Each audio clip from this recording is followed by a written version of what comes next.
Hello, नमस्कार दोस्तों, decode exam में आप सभी का स्वागत है। आज के क्विक रिवीजन सीरीज में हम लोग आधुनिक भारत को ही कंटिन्यू करेंगे। आज की क्लास में हम लोग जो इंपॉर्टेंट टॉपिक्स को डिस्कस करने वाले हैं वो यहाँ पर मेंशन है। क्विक रिवीजन सीरीज के बारे में मैं आपको एक बार और बता दूं। क्विक रिवीजन सीरीज में हम लोग वन लाइनर क्वेश्चन के माध्यम से सिलेबस को रिवाइज कर रहे हैं। जैसा कि नाम है क्विक, तो थोड़ा जल्दी जल्दी रिवीजन पर फोकस किया जा रहा है। लेकिन ध्यान दीजिएगा, यहाँ पर जो प्रश्न वन लाइनर मैंने इंक्लूड किए हैं वो आपके विभिन्न परीक्षाओं में पूछे गए प्रश्न हैं। जैसे आरओ एआरओ में, यूपी पीसीएस में, बिहार पीसीएस में, झारखंड में, तो विभिन्न परीक्षाओं में यहाँ से जो प्रश्न आपके पूछे गए हैं उन सारे प्रश्नों को इन टॉपिक से रिलेटेड आज मैंने इस क्लास में इंक्लूड किया है, लेकिन उनको वन लाइनर क्वेश्चन के फॉर्मेट में, ताकि कम समय में हम लोग ज़्यादा से ज़्यादा रिविजन कर सके। तो चलिए आज के सेशन को स्टार्ट करते हैं मेरे साथ ऐश्वर्या सिंह के साथ। क्लास में किसी भी तरीके का डाउट होगा तो आप लोग मुझे कमेंट बॉक्स में बताएंगे। आज की क्लास का जो पहला टॉपिक है वो है बंगाल विभाजन एवं स्वदेशी आंदोलन मुस्लिम लीग का गठन। तो यहाँ पर क्लास आज के सेशन को स्टार्ट करने से पहले मैं थोड़े से इंपॉर्टेंट पॉइंट्स आपको बताना चाहती हूँ। कुछ इंपॉर्टेंट पॉइंट्स, जैसे आप कुछ डेट्स याद रखिएगा। 20 जुलाई 1905, ठीक है। उसके बाद 7 अगस्त 1905 और 16 अक्टूबर 1905। यहां पर आप सभी को पता है जो बंगाल था उसका विभाजन 1905 में हुआ था, वेस्ट बंगाल और ईस्ट बंगाल में। उस समय वाइसरॉय कौन था? उस समय वाइसरॉय लॉर्ड कर्जन था। लॉर्ड कर्जन ने डिवाइड एंड रूल पॉलिसी के तहत बंगाल को 2 हिस्सों में डिवाइड किया था। भले वो लोग कहते हैं कि बंगाल जो है वो बहुत बड़ा प्रोविंस है और इसको एडमिनिस्टर करना इतना आसान नहीं है, इस वजह से हम बंगाल को 2 हिस्सों में विभाजित कर रहे हैं। लेकिन ये तो ब्रिटिशर्स द्वारा दिया गया एक रीजन था, लेकिन असली रीजन क्या था? डिवाइड एंड रूल का, ठीक है। हिंदू और मुस्लिम में फूट डालो और फिर आराम से क्या करो? राज करो। तो यहाँ पर ध्यान दीजिएगा, 1905 में लॉर्ड कर्जन ने बंगाल को 2 हिस्सों में डिवाइड कर दिया था, वेस्ट बंगाल और ईस्ट बंगाल में। जब हम ईस्ट बंगाल की बात करते हैं तो ईस्ट बंगाल में बंगाल का ईस्ट हिस्सा तो आता है, ईस्ट बंगाल तो आता ही है, साथ ही साथ यहाँ पर असम भी आता है, ठीक है। और यहाँ पर एक इंपॉर्टेंट पॉइंट जो आपको याद रखना है, ईस्ट बंगाल का कैपिटल क्या था? तो वो ढाका था, ये भी याद रखिएगा। और यहाँ पर जो गवर्नर था, जो फर्स्ट गवर्नर अपॉइंट किया गया था ईस्ट बंगाल का, वो आपका फुलर था, याद रखिएगा, फुलर, ठीक है। इसी तरीके से जब हम वेस्ट बंगाल की बात करते हैं तो वेस्ट बंगाल में वेस्ट बंगाल का तो हिस्सा आता ही है, साथ ही साथ बिहार और उड़ीसा का भी हिस्सा आता था, बिहार और उड़ीसा का भी। और यहाँ पर जो गवर्नर था वो आपका एंड्रयू फ्रेजर था, ये याद रखिएगा। आपकी परीक्षा में ये प्रश्न पूछा भी गया है एंड्रयू फ्रेजर से रिलेटेड। और कैपिटल क्या होगा? कोलकाता होगा। ये चीज क्लियर हो गई। तो यहाँ पर अब ये जो डेट्स है इनको ध्यान में रखिए। 20 जुलाई 1905 को ये घोषणा की गई कि बंगाल का विभाजन होने वाला है, लॉर्ड कर्जन ने घोषणा कर दी। 7 अगस्त 1905 से विरोध शुरू हो गया कि बंगाल का विभाजन नहीं होना चाहिए, स्वदेशी मूवमेंट स्टार्ट हो गया। लेकिन उसके बाद भी, विरोध के बाद भी, लॉर्ड कर्जन ने 16 अक्टूबर 1905 में विभाजन को लागू कर दिया, ठीक है, कि बंगाल का विभाजन लागू कर दिया गया। तो आपकी परीक्षा में यह प्रश्न पूछा जाता है कि बंगाल के विभाजन की घोषणा कब की गई थी? तो याद रखिएगा 20 जुलाई 1905 में, ठीक है। किसी एक परीक्षा में 20 जुलाई ऑप्शन में नहीं दिया था, वहां पर 19 जुलाई दिया था, तो इसीलिए 19 जुलाई को सही मान लिया गया था। तो अगर परीक्षा में कहीं पर आपको 19 और 20 में ऑप्शन दिया रहे तो 20 मार्क करिएगा, लेकिन अगर कहीं पर 20 जुलाई ना देके 19 जुलाई दे दिया गया हो तो आप उसको भी मार्क कर सकते हैं। तो 19-20 याद रखिएगा। तो घोषणा कब की गई थी? 20 जुलाई 1905 को। 7 अगस्त 1905 से स्वदेशी मूवमेंट आपका स्टार्ट हो गया था, ठीक है, टाउन हॉल से कोलकाता के, ये याद रखिएगा। और आज हम 7 अगस्त को ही हैंडलूम दिवस के रूप में भी मनाते हैं। क्यों? क्योंकि हमने यहाँ पर स्वदेशी पर जोर दिया, ठीक है। तो हैंडलूम दिवस के रूप में हथकरघा दिवस हम लोग किस दिन मनाते हैं? 7 अगस्त को। क्यों? क्योंकि इसी दिन स्वदेशी आंदोलन की बात की गई थी, ये याद रखिएगा। फिर 16 अक्टूबर को बंगाल का विभाजन लागू कर दिया गया था। ये सारे इंपॉर्टेंट पॉइंट्स मैंने आपको बता दिए हैं जो अभी मुझे याद आए हैं। अब हम प्रश्नों के माध्यम से चीजों को स्टडी करेंगे, लेकिन याद रखिएगा क्लास जो भी इंपॉर्टेंट पॉइंट्स मैंने आपको बताए हैं। अब चलिए यहां पर ध्यान दीजिए, क्या क्या प्रश्न दिया गया है। बंगाल का विभाजन मुख्यतः किस लिए किया गया था? तो मैंने आपको बताया था डिवाइड एंड रूल पॉलिसी, ठीक है। हिंदू मुस्लिम में क्या करो, डिवाइड करो इनको और फिर आराम से रूल करो। तो बंगाली राष्ट्रवाद की वृद्धि को दुर्बल करने के लिए, ठीक है, इन लोगों को दिख रहा था कि बंगाल में कहीं ना कहीं हिंदू मुस्लिम यूनिटी है, यहाँ पर राष्ट्रवाद की भावना जो है वो बहुत तेजी से बढ़ रही है, तो एक काम करो फूट डालो। दूसरा देखिए, बंगाल विभाजन की घोषणा कब की गई? यही चीज मैंने आपको बताई है, 19-20 जुलाई आप याद रख सकते हैं, लेकिन जो एक्यूरेट डेट है जो आपको मिलेगी बुक्स में और नेट पे वो आपको 20 जुलाई 1905 मिलेगी, ठीक है। इस परीक्षा में क्लोजेस्ट ऑप्शन में 19 जुलाई 1905 था, इस वजह से हमने यहाँ पर 19 जुलाई को इंक्लूड कर लिया है, लेकिन आप 20 जुलाई 1905 याद रखिएगा क्योंकि अधिकतर बुकों में 20 जुलाई 1905 की बात की गई है, ठीक है। फिर देख लीजिए 1905 में बंगाल राज्य के विभाजन की घोषणा किसके द्वारा की गई थी? कौन वॉइसरॉय था? लॉर्ड कर्जन था, आपको मैंने पहले ही बता दिया है। बंगाल के विभाजन के समय बंगाल का लेफ्टिनेंट गवर्नर कौन था? देखिए यही प्रश्न मैंने अभी आपको बताया है कि ये प्रश्न कई बार परीक्षा में पूछा गया है, तो याद रखिएगा बंगाल के विभाजन के समय बंगाल का लेफ्टिनेंट गवर्नर जो था वो एंड्रयू फ्रेजर था, ठीक है। बाद में इसी एंड्रयू फ्रेजर को ही क्या किया जाता है, वेस्ट बंगाल का गवर्नर आपका ये रहता है। 1904 में देवघर में गोल्डन लीग की स्थापना ब्रिटिश बहिष्कार और स्वदेशी की प्रगति के लिए कहाँ की गई थी? अब ये बिहार स्टेट में पूछा गया प्रश्न है, इसीलिए देवघर की बात की गई है। तो अगर आप इस प्रश्न को छोड़ना चाहें तो आप छोड़ भी सकते हैं, लेकिन जब आया है सामने तो देख लेते हैं। तो यहाँ पर ध्यान रखिएगा बिहार में, जो कि अब झारखंड में है, ठीक है। यहाँ पर देवघर दिया है, तब भी आप गेस कर सकते हैं, इतना डिफिकल्ट क्वेश्चन ये नहीं है। 1904 में किसने कहा था कि संयुक्त बंगाल एक शक्ति है, विभाजित बंगाल कई रास्तों पर चलेगा? ये स्टेटमेंट किसके द्वारा दिया गया था? ये अगर आपने नहीं ध्यान में दिया है इस स्टेटमेंट को नोट कर लीजिए कि जो संयुक्त बंगाल है वो एक शक्ति के रूप में है, ठीक है, अखंड है ना। अब हम इसको विभाजित कर देंगे तब तो अलग अलग रास्ते में लोगों को जाते हुए देखेंगे। तो ये स्टेटमेंट हर्बर्ट राइसले द्वारा दिया गया था, ये याद रखिएगा। बंगाल का विभाजन कब हुआ था? 16 अक्टूबर 1905 को। तो यहाँ पर देखिए दोनों प्रश्न पूछा गया है कि बंगाल के विभाजन की घोषणा कब की गई थी, तो याद रखिएगा 20 जुलाई 1905 को। लागू कब हुआ था? 16 अक्टूबर 1905 को, ठीक है। और स्वदेशी आंदोलन की शुरुआत कब हुई थी? 7 अगस्त 1905 को। इसी वजह से हम हर साल 7 अगस्त को हथकरघा दिवस मनाते हैं, हैंडलूम डे मनाते हैं। क्लियर? चलो आगे बढ़ते हैं। कहीं पर भी कोई भी डाउट होगा तो हम लोग कोशिश करेंगे कि इसको यहीं पर सॉल्व कर दिया जाए।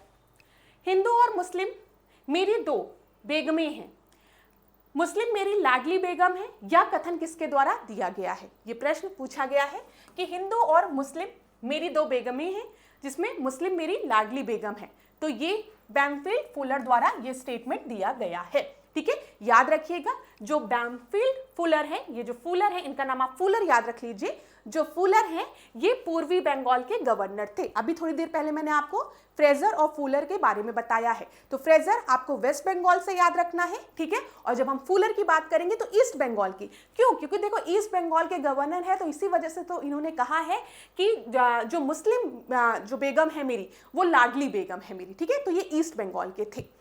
दूसरा देखो, किसने लिखा है कि भारत का वास्तविक जागरण बंगाल विभाजन के उपरांत शुरू हुआ? ये स्टेटमेंट महात्मा गांधी द्वारा दिया गया है। याद रखिएगा कि भारत का वास्तविक जो जागरण है वो बंगाल विभाजन के बाद शुरू हुआ है। भारत में स्वदेशी आंदोलन किस दौरान हुआ था? बंगाल विभाजन के दौरान, ठीक है। 7 अगस्त को मैंने आपको बताया। स्वदेशी आंदोलन का संबंध किससे है? 1905 में बंगाल विभाजन से है संबंध, ठीक है। बंग विरोधी आंदोलन का प्रस्ताव कब पारित हुआ था? तो ये देखिए मैंने आपको बताया ना, इसी दिन 7 अगस्त को हम हथकरघा दिवस के रूप में मनाते हैं, 7 अगस्त 1905। फिर देखिए बंगाल में ब्रिटेन की वस्तुओं के बहिष्कार का सुझाव सर्वप्रथम किसने दिया था? वेरी इंपॉर्टेंट, यहाँ पर ध्यान रखिएगा कृष्ण कुमार मित्र ने। ये ध्यान रखिएगा क्लास, बंगाल में ब्रिटेन की वस्तुओं के बहिष्कार का सुझाव कि हमें जो ब्रिटेन से जो हम वस्तुएं ला रहे हैं हमें उसका बहिष्कार करना चाहिए, बाइकॉट करना चाहिए। तो ये सुझाव कृष्ण कुमार मित्र द्वारा दिया गया है। और संजीवनी में 13 जुलाई 1905 में इन्होंने ये चीज लिखी थी। ये याद रखिएगा, कृष्ण कुमार मित्र और संजीवनी याद रखिएगा, ठीक है। और यहां पर बंगाल में ब्रिटेन की वस्तुओं के बहिष्कार की बात इन्होंने सबसे पहली बार की है। चलो आगे बढ़ते हैं। जो भी पॉइंट अभी तक आपने नहीं पढ़ा है और पहली बार आप देख रहे हैं, उन सारे पॉइंट को नोट डाउन करते हुए चलिएगा। रिवीजन बहुत आसान हो जाएगा क्लास। यहाँ पर हमने मैक्सिमम क्वेश्चन को कवर किया है, ठीक है। तो अगर आप प्रश्नों के माध्यम से पूरे सिलेबस को रिवाइज कर लेंगे तो आपके लिए चीजें आसान हो जाएगी ना। बस एक काम जरूर करिएगा, मैं फिर कहूंगी कि अपने साथ एक नोटबुक और पेन लेकर बैठिएगा। जो भी पॉइंट आपको याद नहीं है या फिर बार बार भूल जा रहे, उन सारे पॉइंट को एक जगह नोट डाउन जरूर कर लीजिएगा, ताकि बार बार कोई रिवीजन सीरीज आपको ना देखनी पड़े। देखो, मैं यही चाहती हूं कि समय बचे, मैक्सिमम क्वेश्चन आप लोगों को पेपर में जो मिले वो आप लोग का पढ़ा हुआ मिले, ताकि ज़्यादा से ज़्यादा स्टूडेंट्स का सिलेक्शन हो। तो इसीलिए जल्दी जल्दी हम प्रश्नों को डिस्कस करें। लेकिन अब आपको भी यहाँ पर स्मार्टली वर्क करना है। सारे जो भी पॉइंट्स आपको याद नहीं रहते उनको नोट डाउन करना है और हर दिन उसको रिवाइज करते हुए चलना है। अब आगे देखो, स्वदेशी और बहिष्कार पहली बार किस घटना के दौरान संघर्ष की विधि के रूप में अपनाया गया था? तो ये तो आपको पता ही चल गया है क्लास। बहिष्कार और स्वदेशी आंदोलन की बात हम कब करते हैं? 1905 में बंगाल विभाजन के बाद, ठीक है। बंगाल विभाजन के प्रत्याघात के रूप में कौन सा आंदोलन शुरू हुआ? स्वदेशी आंदोलन। अलग अलग परीक्षाओं में पूछा गया प्रश्न है ना, कान को ऐसे पकड़ो चाहे ऐसे पकड़ो, बात एक ही होती है, वही चीज यहां पर है। स्वदेशी आंदोलन के प्रारंभ का तत्कालिक कारण क्या था? लॉर्ड कर्जन द्वारा बंगाल का विभाजन। सेम प्रश्न अलग अलग तरीके से अलग अलग परीक्षाओं में पूछा गया है। ब्रिटिश वस्तुओं के बहिष्कार को राष्ट्रीय नीति के रूप में कब अपनाया गया था? 1905 में, स्वदेशी आंदोलन के दौरान, ठीक है। बंगाल पार्टीशन के बाद किसने बंगाल के विभाजन को 1905 के विरोध में हुए आंदोलन का नेतृत्व किया था? यह भी इंपॉर्टेंट है, याद रखिएगा। किसने बंगाल के विभाजन का 1905 के विरोध में हुए आंदोलन का नेतृत्व किसने किया था? सुरेंद्रनाथ बनर्जी ने। यहाँ पर आनंद मोहन बोस और सुरेंद्रनाथ बनर्जी का नाम आप लोग जरूर याद रखिएगा। और लास्ट क्लास में मैंने, कल की क्लास में आपको बताया था कि कहीं पर भी आपको आनंद मोहन बोस और सुरेंद्रनाथ बनर्जी का नाम मिले तो कौन सा एसोसिएशन आपको याद रखना है? इंडियन एसोसिएशन का नाम आपको याद रखना है। कई जगह इंडियन नेशनल एसोसिएशन दिया रहता है ना, तो याद रखिएगा इंडियन एसोसिएशन, सुरेंद्रनाथ बनर्जी और आनंद मोहन बोस। तो इन्होंने बंगाल विभाजन में जब स्वदेशी आंदोलन का नेतृत्व किया था, ठीक है, याद रखिएगा। बंगाल विभाजन के दिन को राखी दिवस के रूप में मनाने का सुझाव किसने दिया था? ध्यान दीजिएगा, बंगाल विभाजन के दिन को राखी दिवस के रूप में मनाने का सुझाव किसने दिया था? तो रविन्द्रनाथ टैगोर द्वारा ये सुझाव दिया गया था। आपको पता है डिवाइड एंड रूल पॉलिसी के तहत ये एक फूट डालना चाहते थे हिंदू और मुस्लिम में ब्रिटिशर्स। तो इसी चीज को खत्म करने के लिए रविन्द्रनाथ टैगोर ने क्या कहा? एक दूसरे को राखी बांधो और यूनिटी दिखाओ कि हम सब एक हैं। समझ में आ रहा है? तो यहाँ पर ध्यान दीजिएगा, परीक्षा में पूछे कि राखी दिवस मनाने का सुझाव किसने दिया था, तो आप क्या बताएंगे? रविन्द्रनाथ टैगोर ने। आगे देखते हैं, भारत के स्वदेशी आंदोलन के दौरान लिखा गया गीत अमार सोनार बांग्ला, ठीक है, ने बांग्लादेश को उसके स्वतंत्रता संग्राम में प्रोत्साहित किया और उसे बांग्लादेश ने राष्ट्रीय गान के रूप में अपना लिया। आपको पता है ये चीज, अमार सोनार बांग्ला जो है वो आपका बांग्लादेश का नेशनल एंथम है, ये आपको पता है। यहाँ पर ये किसके द्वारा लिखा गया है? ये रविन्द्रनाथ टैगोर द्वारा लिखा गया है। आसान प्रश्न है। किस कांग्रेस अधिवेशन ने 1905 में बंगाल में स्वदेशी तथा बहिष्कार आंदोलन चलाने का समर्थन किया था? तो किसने किया था 1905 में? गोपाल कृष्ण गोखले ने। ये याद रखिएगा। अच्छा, 1905 में बंगाल के विभाजन के बाद, ये याद रखिएगा, 1905 में जब हम बात करते हैं तो बंगाल का विभाजन हुआ है, ये आपको पता चल गया 16 अक्टूबर 1905 को। तो 1905 में इंडियन नेशनल कांग्रेस का एक सेशन भी हुआ है, ये भी प्रश्न पूछा जाता है। 1905 का जो इंडियन नेशनल कांग्रेस का जो अधिवेशन है वो कहां पर हुआ है, पूछा जाता है। तो याद रखिएगा 1905 का जो आईएनसी का जो आपका अधिवेशन है वो बनारस में हुआ है, ठीक है। और उसको प्रिसाइड किसने किया था? उसको प्रिसाइड गोपाल कृष्ण गोखले ने किया था। ये भी इंपॉर्टेंट है, ठीक है। इसके बाद 1906 वाला जो सेशन है, जो अधिवेशन है इंडियन नेशनल कांग्रेस का, उसकी अध्यक्षता किसने की है? दादा भाई नौरोजी ने। और वो कहाँ हुआ है? वो कोलकाता में हुआ है। ये 1905 वाला याद रखिएगा, बनारस में हुआ है। प्रिसाइड किसने किया है? गोपाल कृष्ण गोखले ने किया है। आगे बढ़ते हैं। यहाँ पर किस आंदोलन के लिए प्रथम बार वंदे मातरम को नारे के रूप में अपनाया गया? तो यहाँ पे 1905 में बंगाल विभाजन। भारतीय स्वतंत्रता संग्राम के संदर्भ में 16 अक्टूबर 1905 को बंगाल का विभाजन हुआ, सब आप पढ़ चुके हैं। बंगाल विभाजन के विरुद्ध राष्ट्रवादियों ने कौन से कार्यक्रम प्रारंभ किए थे? तो ये इंपॉर्टेंट है, ये यूपीएससी में भी पूछा गया है। यहाँ पर तो वन लाइनर क्वेश्चन के माध्यम में पूछा गया, लेकिन यूपीएससी में स्टेटमेंट दिया गया था। तो याद रखिएगा, यहाँ पर बायकॉट की बात की गई थी, स्वदेशी की बात की गई थी और राष्ट्रीय शिक्षा की बात की गई थी। किसकी किसकी? बहिष्कार की बात की गई थी, बायकॉट की, लिख लो। फिर दूसरा स्वदेशी की, ठीक है, और तीसरा नेशनल एजुकेशन को प्रमोट करने की बात की गई थी, राष्ट्रीय शिक्षा को प्रमोट करने की बात कही गई थी। ये सारी चीजें बहुत ही महत्वपूर्ण हैं। फिर आगे बढ़ते हैं जल्दी जल्दी। अगर आप चाहें तो वीडियो का स्पीड भी बढ़ा सकते हैं।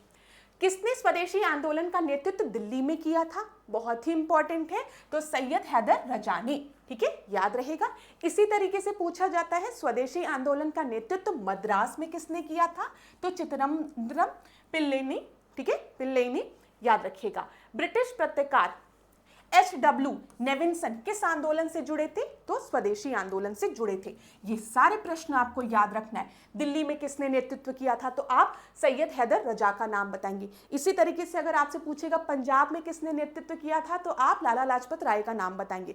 ऑप्शन में जो दिया रहेगा उसके अकॉर्डिंग मैं आपको बता रही हूँ, ठीक है। मद्रास का हो गया।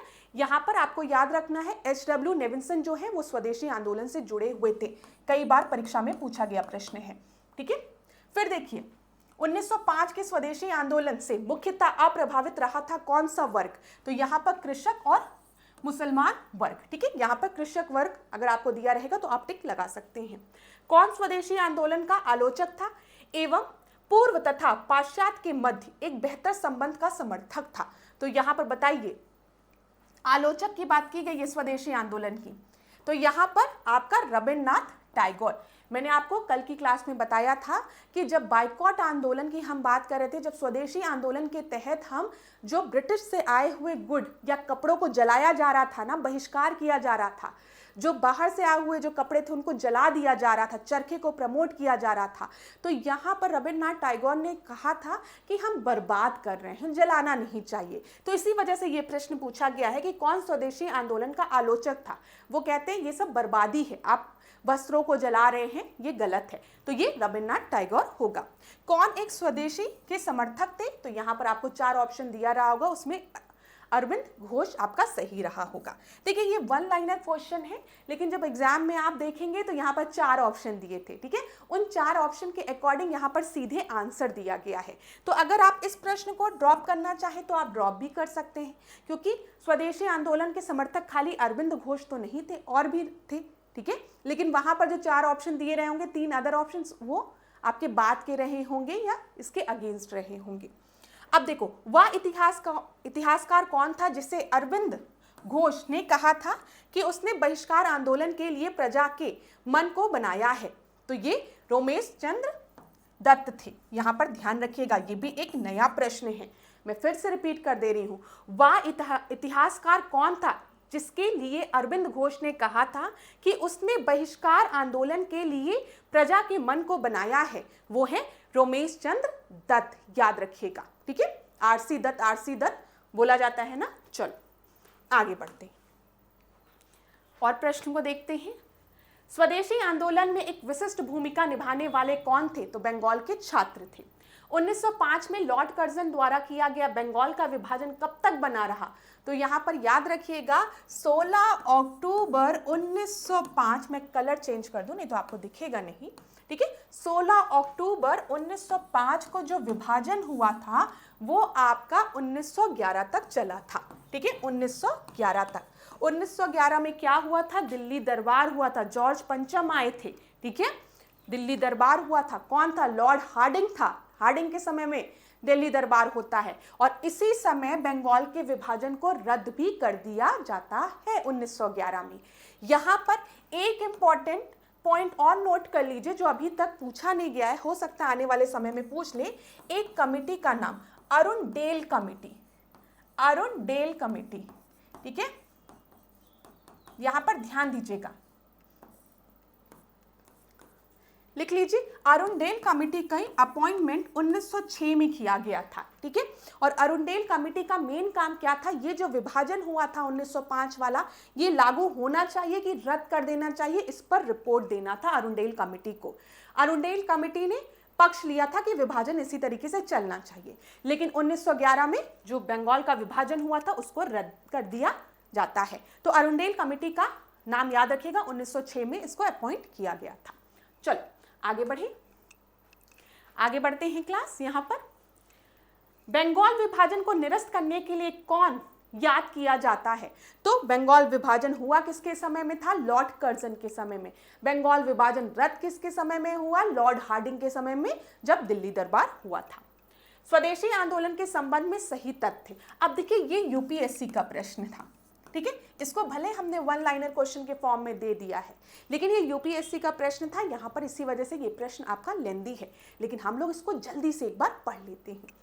सबसे पहले इसने देशी शिल्पकारों के कौशल तथा उद्योगों को पुनर्जीवित करने में योगदान दिया।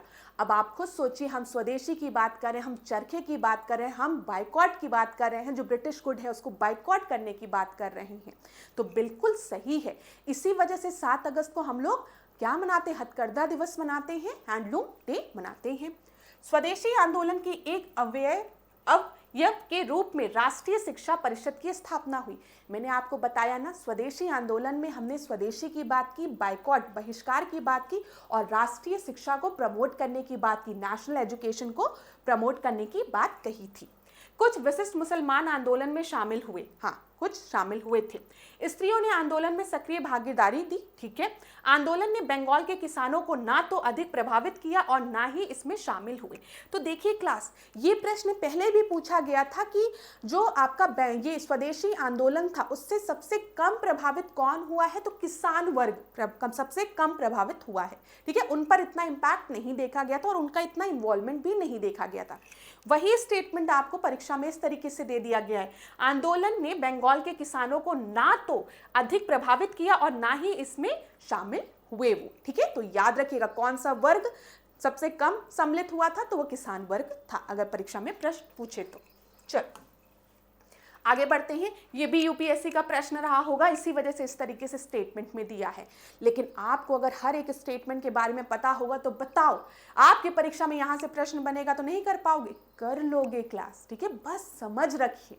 यहां पर ध्यान दीजिए, स्वदेशी आंदोलन की भावना से ओतप्रोत भारत के चरमपंथी राष्ट्रवादी आंदोलन काल के संदर्भ में सही कथन कौन सा है? तो यहां पर बारिसाल के मुस्लिम किसानों के आंदोलन का नेतृत्व अश्वनी कुमार दत्त ने किया था। अब देखिए यही चीज आप याद रखिए, हो सकता है आपके परीक्षा में यहां पे डायरेक्ट प्रश्न पूछ लिया जाए, ठीक है। बारिसाल के मुस्लिम किसानों के आंदोलन का नेतृत्व किसने किया था? तो अश्विन कुमार दत्त ने किया था, इसको लिख लो। फिर उसके बाद 1898 में राष्ट्रीय शिक्षा योजना सतीश चंद्र मुखर्जी द्वारा तैयार की गई थी, इसको भी लिख लो, याद कर लेना, ठीक है। बंगाल नेशनल कॉलेज की स्थापना 1906 में हुई थी, जिसके प्रधानाचार्य कौन थे? अरविंद घोष थे। यहां पर ध्यान दीजिएगा, टैगोर ने आत्मशक्ति की उपासना का उपदेश दिया, जिसका मुख्य उद्देश्य गांवों का सामाजिक और आर्थिक पुनरुद्धार करना था, ठीक है। तो यहां पर आप लोग कुछ पॉइंट्स नोट कर लीजिए, मैं इसको इरेज कर देती हूं, क्योंकि यहां से हो सकता है आपकी परीक्षा में डायरेक्ट प्रश्न बन जाए। सबसे पहले आप याद रख लीजिएगा, बारिसाल के मुस्लिम किसानों के आंदोलन का नेतृत्व किसने किया है? अश्वनी कुमार दत्त ने किया है, ठीक है। फिर 1898 में राष्ट्रीय शिक्षा की योजना की बात जब हम करेंगे तो ये सतीश चंद्र मुखर्जी द्वारा तैयार की गई थी। फिर बंगाल नेशनल कॉलेज की स्थापना 1906 में हुई है, प्रधानाचार्य कौन थे? अरविंद घोष थे, यहां पर याद रखिएगा। और टैगोर ने आत्मशक्ति की उपासना का उपदेश दिया है, ठीक है। क्लियर है क्लास? तो इसका स्क्रीनशॉट लेना चाहे तो स्क्रीनशॉट ले लीजिए, नोट करना चाहे तो नोट कर लीजिए। आगे बढ़ते हैं हम लोग। अब इस प्रश्न को देखिए ध्यान से, क्या बोला गया है यहां पर, यह भी एक लेंदी प्रश्न रहा होगा। A सैनिक प्रशासन 1905 के संदर्भ में सही कथन क्या है? लॉर्ड कर्जन ने प्रांतीय सीमाओं को पुनर्गठित करने का निर्णय लिया था, बिल्कुल सही है। पूर्वी बंगाल और असम नाम का एक नया प्रांत बनाया था, मैंने आपको बता दिया। ईस्ट बंगाल की जब हम बात करते तो उसमें असम सम्मिलित था। वेस्ट बंगाल में आपका वेस्ट बंगाल का हिस्सा बिहार और उड़ीसा सम्मिलित थे, ठीक है। लॉर्ड कर्जन के समय उग्रवाद के पनपने का मुख्य कारण क्या था? बंगाल का विभाजन। बंगाल विभाजन के षड्यंत्र का उद्देश्य क्या था? राष्ट्रीय स्वतंत्रता आंदोलन को कमजोर करना, फूट डालना, ठीक है। हिंदू मुस्लिम एकता को खंडित करना, ठीक है, बिल्कुल सही है। नए राज्य में हिंदुओं को अल्प मत में लाना, ये भी बिल्कुल सही है। जब आप ईस्ट बंगाल में देखेंगे तो वहां पर मेजॉरिटी में कौन था? वहां पर मेजॉरिटी में मुस्लिम थे। और याद रखिएगा वहां का गवर्नर कौन था? फुलर, ठीक है, फुलर, याद रखिएगा। कलाइल सर्कुलर संबंधित है किससे? बंगाल विभाजन से, ये भी याद रखिएगा, ठीक है। कलाइल सर्कुलर जो है वो किससे संबंधित है? बंगाल के विभाजन से। सर्कुलर आजादी, यहां पर ध्यान दीजिए, सर्कुलर एक आजादी, ठीक है, यहां पर ध्यान दीजिएगा, सर्कुलर एक आजादी, ठीक है, इस तरीके से पढ़ेगा, मैंने थोड़ा अलग तरीके से पढ़ दिया। नामक पत्र किससे संबंधित है? रामनाथपुरी से, ठीक है, 1907 कनाडा में इन्होंने इसको प्रकाशित किया था। तो ये दोनों फैक्ट भी आप लोग याद रखिएगा, परीक्षा में पूछा गया है। क्लास जो भी नए पॉइंट्स हैं उनको नोट डाउन जरूर कर लीजिएगा, मैं फिर आपसे कहूंगी। स्क्रीनशॉट लेना है तो आप स्क्रीनशॉट भी ले सकते हैं, मैं स्क्रीन से थोड़ा हट जाती हूं, इसीलिए आगे बढ़ते हैं। मुस्लिम लीग की बात करते हैं। चलिए मुस्लिम लीग से डायरेक्ट हम क्वेश्चन को देखते हैं। सबसे पहले आप सभी को पता है मुस्लिम लीग का गठन कब हुआ है? 1906 में हुआ है, ठीक है, ये चीज क्लियर है। उस समय कहां पर हुआ है? ढाका में हुआ है, ठीक है। कौन गवर्नर था? सलीमुल्लाह खान था। मुस्लिम लीग के फर्स्ट सेशन को प्रिसाइड किसने किया? आगा खान ने। ये सारे प्रश्न आपके परीक्षा में पूछे जाते हैं, तो प्रश्नों के माध्यम से ही हम देख लेते हैं। अखिल भारतीय मुस्लिम लीग के संस्थापक कौन थे? नवाब सलीमुल्लाह खान, जो कि उस समय ढाका में थे, ठीक है। अखिल भारतीय मुस्लिम लीग की स्थापना कब हुई है? तो याद रखिएगा 30 दिसंबर 1906 में। अब एकदम एक्यूरेट पूछ लिया कि कब हुई है, 1 नवंबर को हुई है, 2 नवंबर को हुई है, 30 दिसंबर को हुई है, तो याद रखिएगा 30 दिसंबर, आखिरी में एकदम, ठीक है। तो 30 दिसंबर 1906 में किसने ऑल इंडिया मुस्लिम लीग की स्थापना की है? नवाब सलीमुल्लाह खान ने। मुस्लिम लीग के प्रथम अध्यक्ष कौन थे? आगा खान, ये याद रखिएगा, आगा खान प्रथम अध्यक्ष थे। ढाका में मुस्लिम लीग का गठन हुआ है 30 दिसंबर 1906 में। उस समय ढाका के नवाब कौन थे? सलीमुल्लाह खान थे। इसी वजह से संस्थापक में बार बार नवाब सलीमुल्लाह खान का नाम दिया रहता है।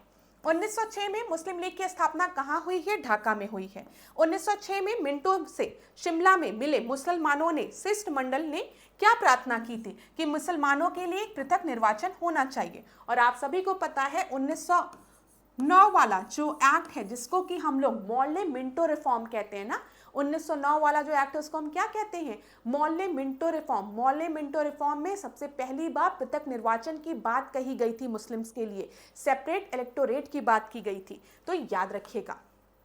आगे बढ़ते हैं, 1907 वाले सेशन की बात करते हैं। ये कहां पर हुआ है? कराची में हुआ है। 1906 वाला पहला सेशन कहां पर हुआ है? पहला अधिवेशन कहां पर हुआ है? किसकी अधिवेशन की बात कर रहे हैं? मुस्लिम लीग के अधिवेशन की बात कर रहे हैं, ठीक है, वो ढाका में हुआ है। दूसरा कहां पर हुआ है? कराची में हुआ है, ठीक है। मुस्लिम लीग का वार्षिक अधिवेशन 1908 में कहां पर हुआ है? अमृतसर में हुआ है। तो याद रखिएगा, पहला ढाका में हुआ है, दूसरा कराची में हुआ है, और तीसरा जो है वो कहां पर हुआ है? अमृतसर में हुआ है। ये 1906 वाला है, ये 1907 वाला है, और ये 1908 वाला है। और यहाँ पर हम लोग मुस्लिम लीग की बात कर रहे हैं, ठीक है। मुस्लिम लीग का मुख्यालय कहाँ बनाया गया था? लखनऊ में, ये याद रखिएगा, लखनऊ में बनाया गया था। मुस्लिम लीग के प्रमुख उद्देश्य क्या थे? इसको एक बार देख लेते हैं। इधर आ जाती हूँ मैं ताकि आपको दिखे स्क्रीन पर, ठीक है, ध्यान दीजिएगा। ब्रिटिश सरकार के प्रति मुसलमानों में निष्ठा बढ़ाना, लीग के अन्य उद्देश्यों को बिना दुष्प्रभावित किए अन्य संप्रदायों के प्रति कटुता की भावना को बढ़ाने से रोकना, मुसलमानों के राजनीतिक अधिकारों की रक्षा करना और उनका विस्तार करना। क्लियर है? तो यहां पर दिखाना कि भाई ब्रिटिश सरकार के प्रति मुसलमान जो हैं उनकी निष्ठा है, हम आप पर यकीन करते हैं। असल में जानते क्या हुआ था, मैं आपको बताऊं, 1857 वाला जो रिवॉल्ट हुआ था ना, यहाँ पर उस समय आपको पता है कि मुगल शासन था, ठीक है, और यहाँ पर इस रिवॉल्ट में आपका दिल्ली से शुरू हुआ था ये क्रांति, तो यहाँ पर कहीं ना कहीं मुसलमानों पर ट्रस्ट नहीं डेवलप हो पाया था ब्रिटिशर्स का, ठीक है।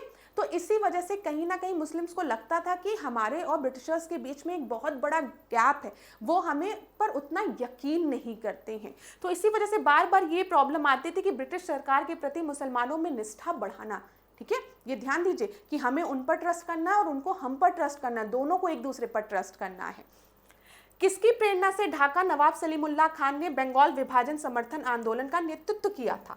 तो यहाँ पर कौन भाई, किसके उस पे? लॉर्ड कर्जन था। तो लॉर्ड कर्जन ने क्या किया था? देखो, लॉर्ड कर्जन के सपोर्ट से ढाका नवाब सलीमुल्लाह खान ने बंगाल विभाजन का समर्थन किया था। तो हो सकता है अगले एग्जाम में आपसे ये ना पूछे कि किससे मतलब यहाँ पे क्या बोला गया, किसकी प्रेरणा से, ये ना पूछे, सीधे ये पूछ ले कि किसने बंगाल विभाजन का समर्थन किया था। तो याद रखिएगा, जो ढाका के नवाब थे सलीमुल्लाह खान, जिनको कि हम लोग मुस्लिम लीग का संस्थापक मानते हैं, उन्होंने बंगाल विभाजन का समर्थन किया था। क्लियर है? चलो आगे बढ़ते हैं क्लास। यहां पर ध्यान दीजिएगा, किसकी प्रेरणा से ढाका नवाब सलीमुल्लाह खान ने बंगाल विभाजन का समर्थन किया? लॉर्ड कर्जन के, हमने आपको बता दिया। भारतीय स्वाधीनता संघर्ष के संदर्भ में क्या तथ्य आपका सही है? हकीम अजमल खान राष्ट्रवादी तथा चरमपंथी अहरार आंदोलन शुरू करने वाले नेताओं में से एक थे। तो यहां पर ध्यान दीजिएगा, हकीम अजमल खान का नाम याद रखिएगा आप, क्योंकि आप में से ज्यादातर स्टूडेंट को ये पॉइंट नहीं पता होगा, ठीक है। और याद रखिएगा अहरार आंदोलन के बारे में, ठीक है। ये परीक्षा में पूछा गया प्रश्न है, तो आपकी परीक्षा में 1 लाइनर क्वेश्चन बन सकता है। तो हकीम अजमल खान का नाम जब आप याद रखेंगे तो आपको अहरार आंदोलन याद रखना है। दूसरा देखिए, भारतीय राष्ट्रीय कांग्रेस के संगठन के समय सर सैयद अहमद खान ने इसका विरोध किया था। मैंने आपको पहले भी बताया है कि जब हम सर सैयद अहमद खान की बात करते हैं तो यहाँ पर ध्यान दीजिएगा, सर सैयद अहमद खान ने इंडियन नेशनल कांग्रेस को एक हिंदू पार्टी की तरह देखा था, ठीक है। उन्होंने कहा था आईएनसी जो है वो हिंदुओं को रिप्रेजेंट कर रही है, तो इसीलिए सर सैयद अहमद खान ने विरोध किया था आईएनसी का, उसको एज अ हिंदू पार्टी देखा था। ये बिल्कुल सही है। 1906 में गठित अखिल भारतीय मुस्लिम लीग ने बंगाल के विभाजन और अलग निर्वाचन समूह बनाए जाने का प्रबल समर्थन किया था। तो ये चीज तो क्लियर है। जब ढाका के नवाब सलीमुल्लाह खान जो हैं 1905 के बंगाल विभाजन का समर्थन कर रहे हैं, तो उनके द्वारा जो बनाई गई संस्था है मुस्लिम लीग, वो भी 1905 के बंगाल विभाजन का समर्थन करेगी। साथ ही साथ अपने लिए किस चीज की मांग ये लोग करते हैं? पृथक निर्वाचन की। और बोला जाता है पृथक निर्वाचन की मांग जो मौलाना मिंटो ने 1909 में स्वीकार की थी, उसी ने कहीं ना कहीं नींव डाल दी थी एक नए पाकिस्तान की। अभी हम लोग डिस्कस करेंगे, प्रश्न भी ये बना है।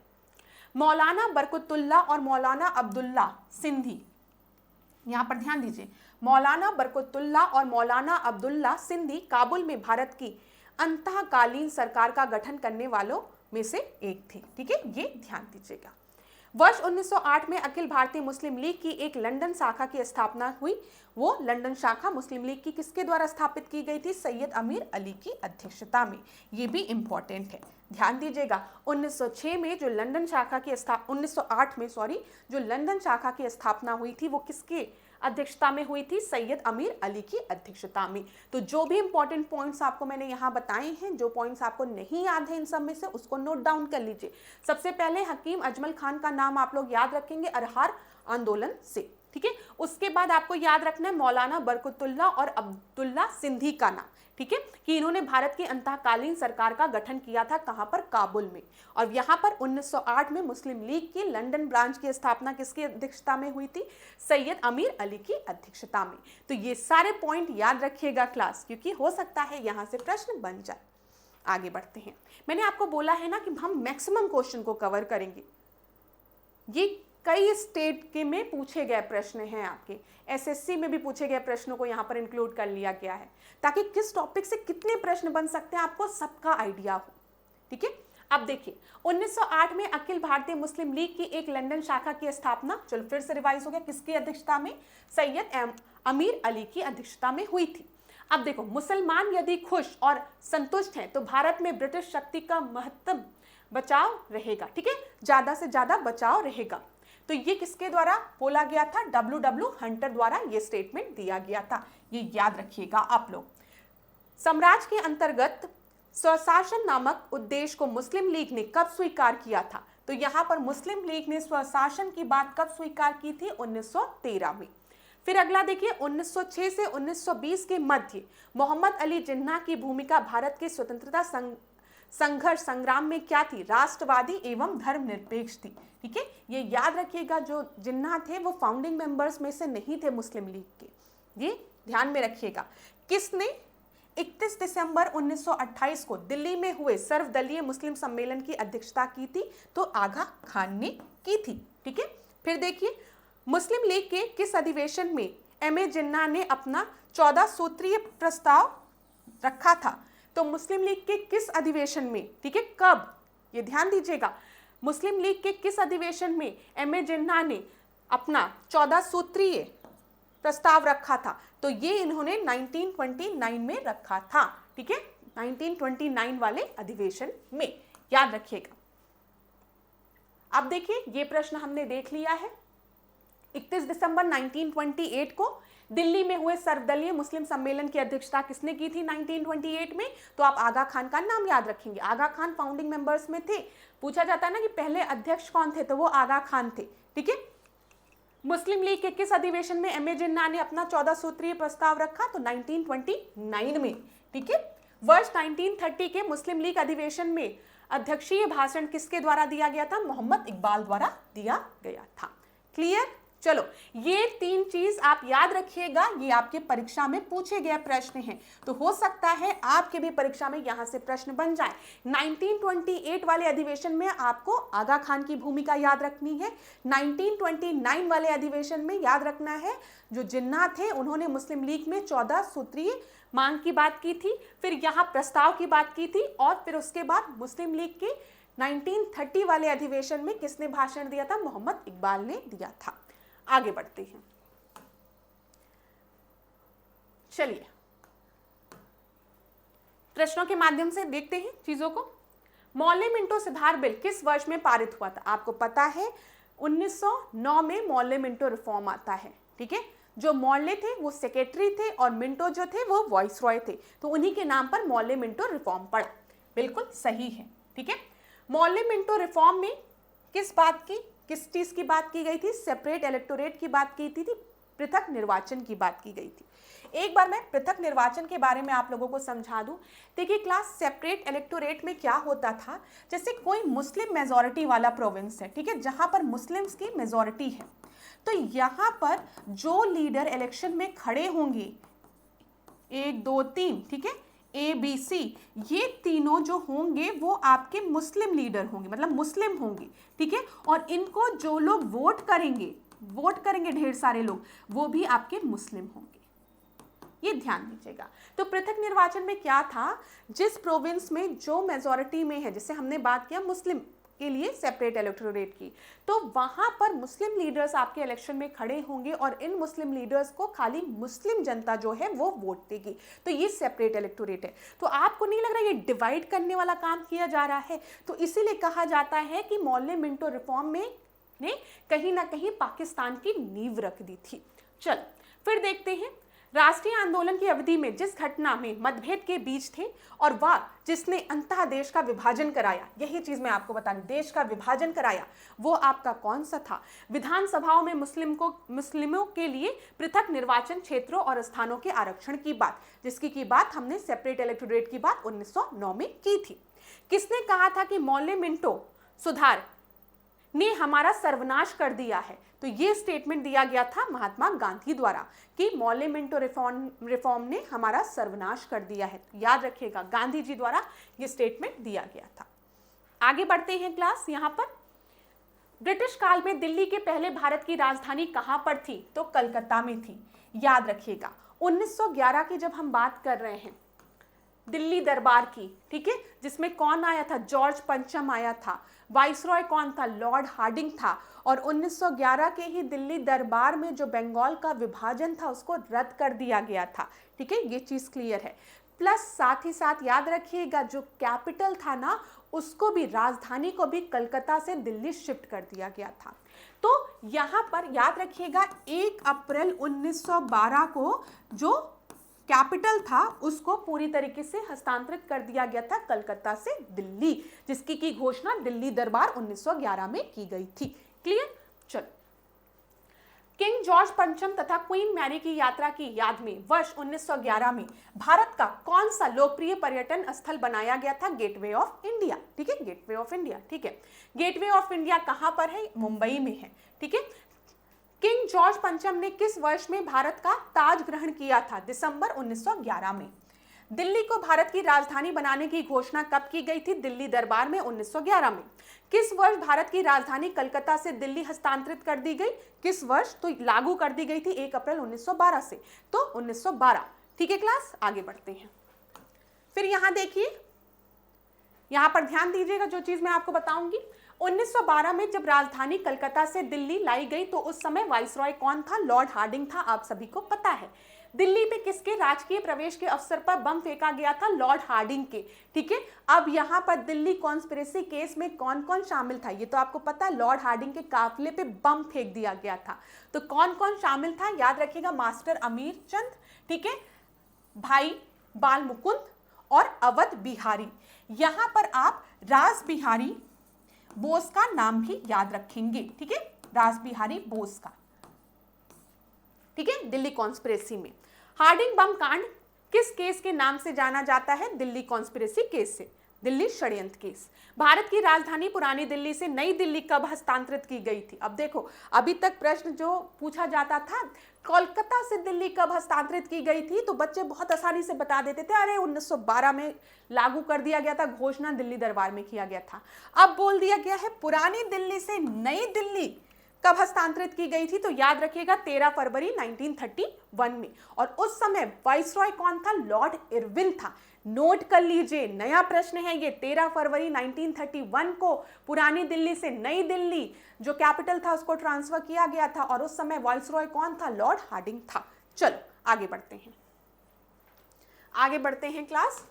अगर अभी तक आपने वीडियो को नहीं लाइक किया है तो प्लीज अपनी मैम के लिए वीडियो को लाइक कर दीजिए और क्या करिए, दोस्तों के साथ शेयर भी कर दीजिए। देखिए, जरूरी नहीं है कि आप लोग आरओ एआरओ में अपीयर हो रहे हो तभी इस लेक्चर को देखें।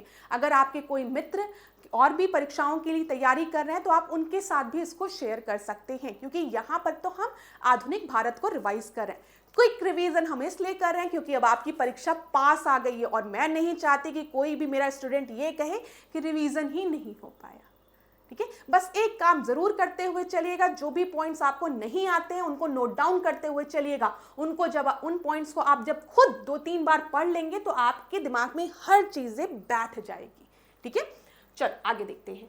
बिहार में अलग प्रांत के लिए आंदोलन हुआ जिसका परिणाम स्वरूप 1911 में बिहार एवं उड़ीसा के नए प्रांत का निर्माण हुआ।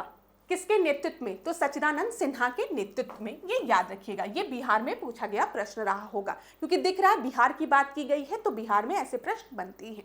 आगे देखें, ब्रिटिश शासन के दौरान बिहार को एक अलग प्रांत का दर्जा किस वर्ष मिला, अलग प्रांत का दर्जा 1912 में। याद रखिएगा कब मिला, 1912 में। चलो आगे बढ़ते हैं, होम रूल मूवमेंट की बात करते हैं, होम रूल लीग की बात करते हैं। होम रूल आंदोलन की व्याख्या 2 जनवरी 1914 को कॉमनवेल्थ में किसने की थी, तो आपको किसका नाम याद रखना है, एनी बेसेंट का नाम याद रखना है क्लास, ठीक है। देखिए, एनी बेसेंट की जब हम बात करते हैं तो यहाँ पर मैंने कल की क्लास में भी आपको बताया है, थियोसोफिकल सोसाइटी की जब बात होगी तो थियोसोफिकल सोसाइटी की फाउंडिंग मेंबर नहीं है Annie Besant. Annie Besant Bharat आते हैं थियोसोफिकल सोसाइटी को ज्वाइन करने, ये सही है, ठीक है। तो कभी कंफ्यूज मत होइएगा, पेपर में दे दिया कि Annie Besant was the founding member of theosophical society, no she was not the founding member, ठीक है। हाँ, वो ज्वाइन वो करती हैं थियोसोफिकल सोसाइटी, ये बिल्कुल सही है। अगर फाउंडिंग मेंबर पूछेंगे तो मैडम ब्लावस्की का नाम आप याद रखेंगे। यहाँ पर एनी बेसेंट का नाम हम और क्यों याद रखते हैं, क्योंकि 1917 में पहली बार किसी लेडी ने इंडियन नेशनल कांग्रेस की अध्यक्षता की थी। यहाँ पर देखिए 1914 की बात अभी हम कर रहे हैं, जब हम बात कर रहे हैं कि सबसे पहली बार एनी बेसेंट ने होम रूल आंदोलन की व्याख्या कब की थी, कॉमनवेल्थ में। यहाँ पर ध्यान दीजिएगा, प्रश्न ये भी बनता है कि कॉमनवेल्थ के संस्थापक कौन है, ठीक है। कॉमनवेल्थ किसके द्वारा लिखी गई है, एनी बेसेंट के द्वारा लिखी गई है। और कॉमनवेल्थ में, ठीक है, 1914 में ही एनी बेसेंट ने होम रूल आंदोलन के बारे में लिखा था, ठीक है। आपको पता है एनी बेसेंट जो थी वो एक आयरिश विमेन थी, आयरलैंड से बिलोंग करती थी, और आयरलैंड में पहले से ही वहां पर होम रूल आंदोलन चल रहा था, तो वहीं से इंस्पायर्ड होके एनी बेसेंट भारत में भी इसको चलाना चाहती हैं। तो याद रखिएगा, कॉमनवेल्थ वेरी इंपॉर्टेंट, 1914 में एनी बेसेंट ने इसमें होम रूल आंदोलन की व्याख्या की थी। अब देखिए, एनी बेसेंट ने व्याख्या की थी, आयरलैंड से बिलोंग करती थी, आयरलैंड में पहले ही होम रूल आंदोलन चलता है, सब चीज सही है।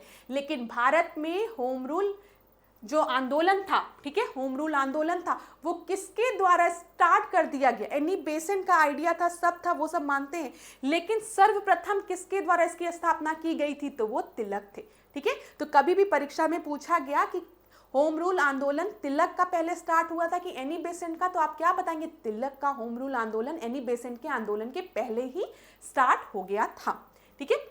फिर देखिए, बाल गंगाधर तिलक ने होम रूल लीग की स्थापना कहां पर की थी, पुणे में की थी, याद रखिएगा। तिलक द्वारा स्थापित होम रूल के प्रथम अध्यक्ष कौन थे, तो यहाँ पे जोसेफ बैप्टिस्टा, ठीक है, याद रखिएगा, ठीक है क्लास, ये चीज सही है। चलो, ठीक है, तो यहाँ पर तिलक द्वारा स्थापित होम रूल के प्रथम अध्यक्ष कौन थे, तो जोसेफ बैप्टिस्टा थे। तिलक द्वारा स्थापित होम रूल के लिए प्रथम सचिव कौन थे, तो एनसी केलकर। दोनों पॉइंट याद रखिएगा, ठीक है। प्रथम अध्यक्ष कौन थे, तो जोसेफ बैप्टिस्टा का नाम आप याद रखेंगे, पहली चीज, ठीक है। फिर तिलक द्वारा स्थापित होम रूल के प्रथम सचिव कौन थे, तो एनसी केलकर का नाम आप याद रखेंगे।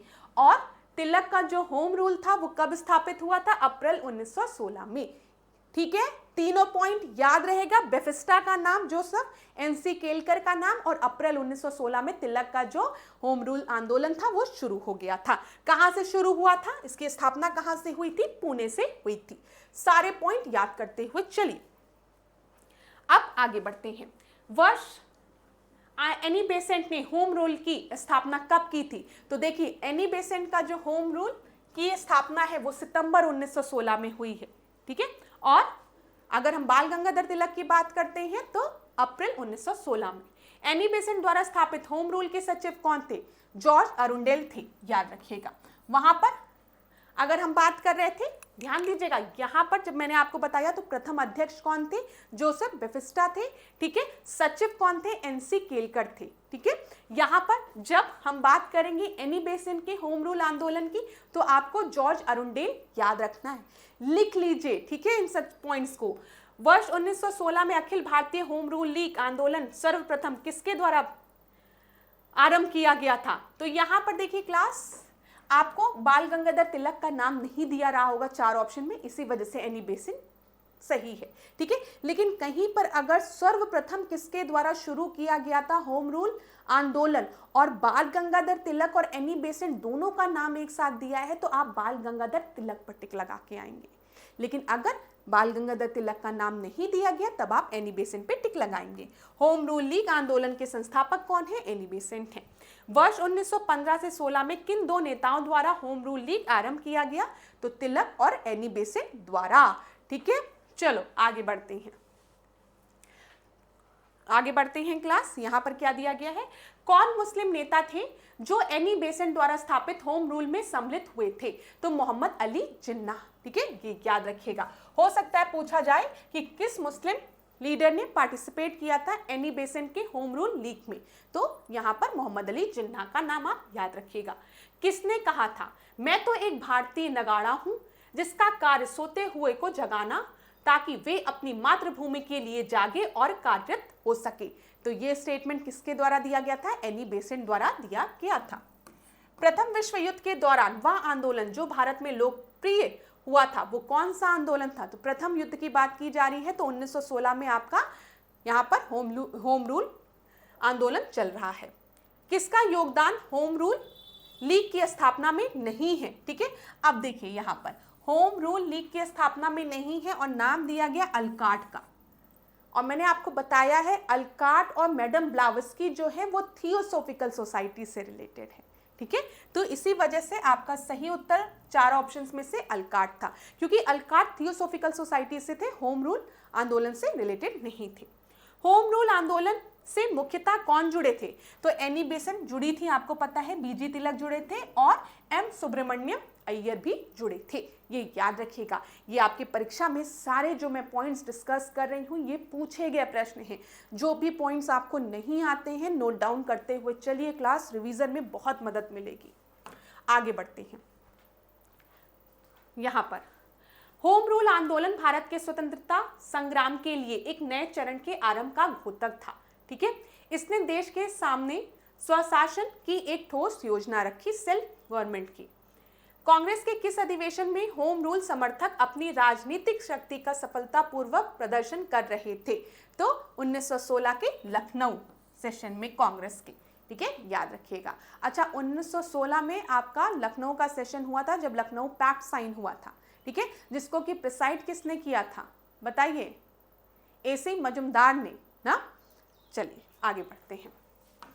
यहाँ पर ध्यान दीजिए, होम रूल लीग के संबंध में सत्य कथन क्या है?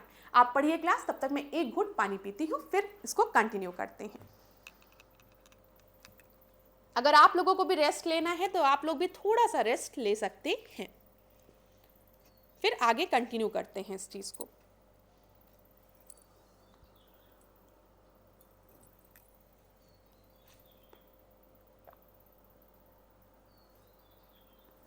चलिए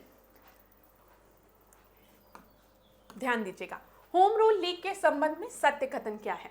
सबसे पहले इसकी योजना एनी बेसेंट ने वर्ष 1914-15 में प्रस्तुत की थी। किस उसमें? कॉमनवेल्थ में, याद रखिएगा। टिक लगाते हुए चलते हैं।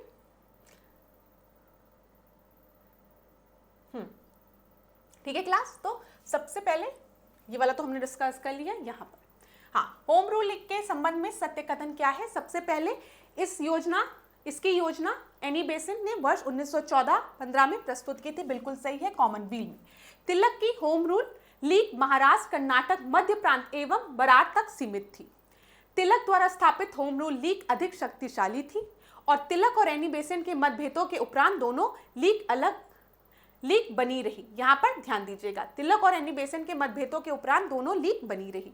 तो ये कुछ स्टेटमेंट दिए रहेंगे, हो सकता है ये यूपीएससी का प्रश्न रहा हो जहाँ पर इतना स्टेटमेंट आपका दिया रहा हो और पूछा गया हो कौन सा कथन आपका सत्य है। फिर ऑप्शन में ए बी सी दिया हो, सी डी ई दिया हो, समझ में आ रहा है? ई तो नहीं रहता, ए बी सी डी या सी डी ऐसे। ठीक है, तो यहाँ पे जितने भी स्टेटमेंट दिए गए थे सारे स्टेटमेंट सही है, इसी वजह से यहाँ पर इंक्लूड किए गए हैं। अगला देखते हैं, एनी बेसेंट के संदर्भ में सत्य कथन क्या है। होम रूल आंदोलन प्रारंभ करने के लिए उत्तरदायी थी एनी बेसेंट, बिल्कुल सही है। थियोसोफिकल सोसाइटी की सदस्य ये बनी है 1889 में। ठीक है, और इंडियन नेशनल कांग्रेस की अध्यक्षता इन्होंने एक बार की है 1917 में, याद रखिएगा। 1917 में पहली बार किसी लेडी ने आईएनसी को प्रिसाइड किया था और वो कौन थी? एनी बेसेंट थी। आगे बढ़ते हैं। फेबियन आंदोलन का प्रस्तावक कौन था? ठीक है, तो एनी बेसेंट थी, ये याद रखिएगा। फेबियन आंदोलन ये भी पूछा जाता है। ठीक है, फेबियन मूवमेंट। अप्रैल 1920 में Akhil Bharatiya home Rule league का अध्यक्ष किसे निर्वाचित किया गया? तो Akhil Bharatiya home Rule league का अध्यक्ष 1920 में किसे निर्वाचित किया गया है? महात्मा गांधी को, याद रखिएगा। अब 1920 का समय आ रहा है तो असहयोग आंदोलन भी आपका आएगा ना, खिलाफत असहयोग आंदोलन की बात अभी हम करेंगे। वर्ष 1920 में किसने अपना नाम परिवर्तित कर स्वराज सभा रख दिया था? तो स्वराज सभा किसका नाम हो गया था? All India home Rule league का। और आपको पता है यहाँ पर क्लास की 1920 में 1 अगस्त 1920 में बाल गंगाधर तिलक की मृत्यु भी हो जाती है जब आपका असहयोग आंदोलन शुरू होता है। तो यहाँ पर याद रखिएगा, Akhil Bharatiya home Rule league का अध्यक्ष किसे निर्वाचित किया गया था अप्रैल 1920 में? तो महात्मा गांधी को। ठीक है, और यहाँ पर वर्ष 1920 में किसने अपना नाम जो था वो स्वराज सभा रख दिया था? तो यहाँ पर all India home Rule league में। चलिए आगे बढ़ते हैं। कांग्रेस के लखनऊ अधिवेशन की बात करते हैं तो ये आपको पता है, जो कांग्रेस का लखनऊ अधिवेशन था वो 1916 में हुआ था। पहली बात, यहाँ पर लखनऊ पैक्ट साइन हुआ था किसके किसके मध्य? इंडियन नेशनल कांग्रेस और मुस्लिम लीग के मध्य। तीसरी बात, इसको प्रिसाइड किसने किया था? अंबिका चरण एसी मजुमदार ने, अंबिका चरण मजुमदार ने। चलिए अब हम प्रश्नों को देख लेते हैं। दिसंबर 1916 में इंडियन नेशनल कांग्रेस तथा इंडियन मुस्लिम लीग ने एक ही समय अपने अधिवेशन कहाँ आयोजित किए थे? लखनऊ में आयोजित किए थे। ठीक है, कांग्रेस और मुस्लिम लीग के बीच प्रसिद्ध लखनऊ समझौता पर हस्ताक्षर कब हुआ था? 1916 में। किसने मुस्लिम लीग और भारतीय राष्ट्रीय कांग्रेस को 1916 में एक साथ लाने में महत्वपूर्ण भूमिका निभाई थी? तो लोकमान्य तिलक ने, बाल गंगाधर तिलक ने, याद रखिएगा। ठीक है क्लास, आगे बढ़ते हैं। 1916 में भारतीय राष्ट्रीय कांग्रेस के लखनऊ अधिवेशन की अध्यक्षता किसके द्वारा की गई थी? अंबिका चरण मजुमदार द्वारा। ठीक है, यहाँ पर एसी मजुमदार दिया गया है। आगे बढ़ते हैं। अतिवादियों एवं उदारवादियों के पुनर्मिलन की प्रक्रिया में प्रमुख शिल्पी कौन थी? ठीक है, आपको पता है 1907 में क्या हुआ है? 1907 में सूरत स्प्लिट हुआ है, सूरत स्प्लिट हुआ है ना, गरम दल और नरम दल में विभाजन हो गया है। तो वही पूछा गया है यहाँ पर। ये लोग दोबारा किसके सहयोग से आए? एनी बेसेंट के। कांग्रेस ने प्रथम बार मुस्लिम समुदाय के लिए पृथक निर्वाचित प्रणाली कब स्वीकार की? 1916 में, ये याद रखिएगा। ठीक है, पृथक निर्वाचन प्रणाली कांग्रेस ने कब स्वीकार की थी मुस्लिम के लिए? लखनऊ पैक्ट में 1916 में। ठीक है, कांग्रेस ने 1916 के लखनऊ अधिवेशन में कौन सा मुख्य दूरगामी परिणाम वाला निर्णय लिया था? वो था मुस्लिम लीग के पृथक निर्वाचन क्षेत्र की मांग को स्वीकार करना, सेपरेट इलेक्टोरेट की मांग को स्वीकार करना। वर्ष कांग्रेस के 1916 के लखनऊ अधिवेशन में नरम दल के किस अध्यक्ष ने तिलक तथा उनके समर्थकों को कांग्रेस में वापस लिया था? तो ये अंबिका चरण मजुमदार जी थे। ठीक है, गलती से था निकल गया तो वो मत बुरा मानिएगा आप लोग। मजुमदार जी थे जिन्होंने लखनऊ पैक्ट साइन करवाया था। चलो आगे बढ़ते हैं, ये चीज क्लियर हो गई होगी। 1916 के लखनऊ के कांग्रेस अधिवेशन के संदर्भ में सत्य कथन कौन सा है? अंबिका चरण मजुमदार ने इसकी अध्यक्षता की थी, बिल्कुल सही है।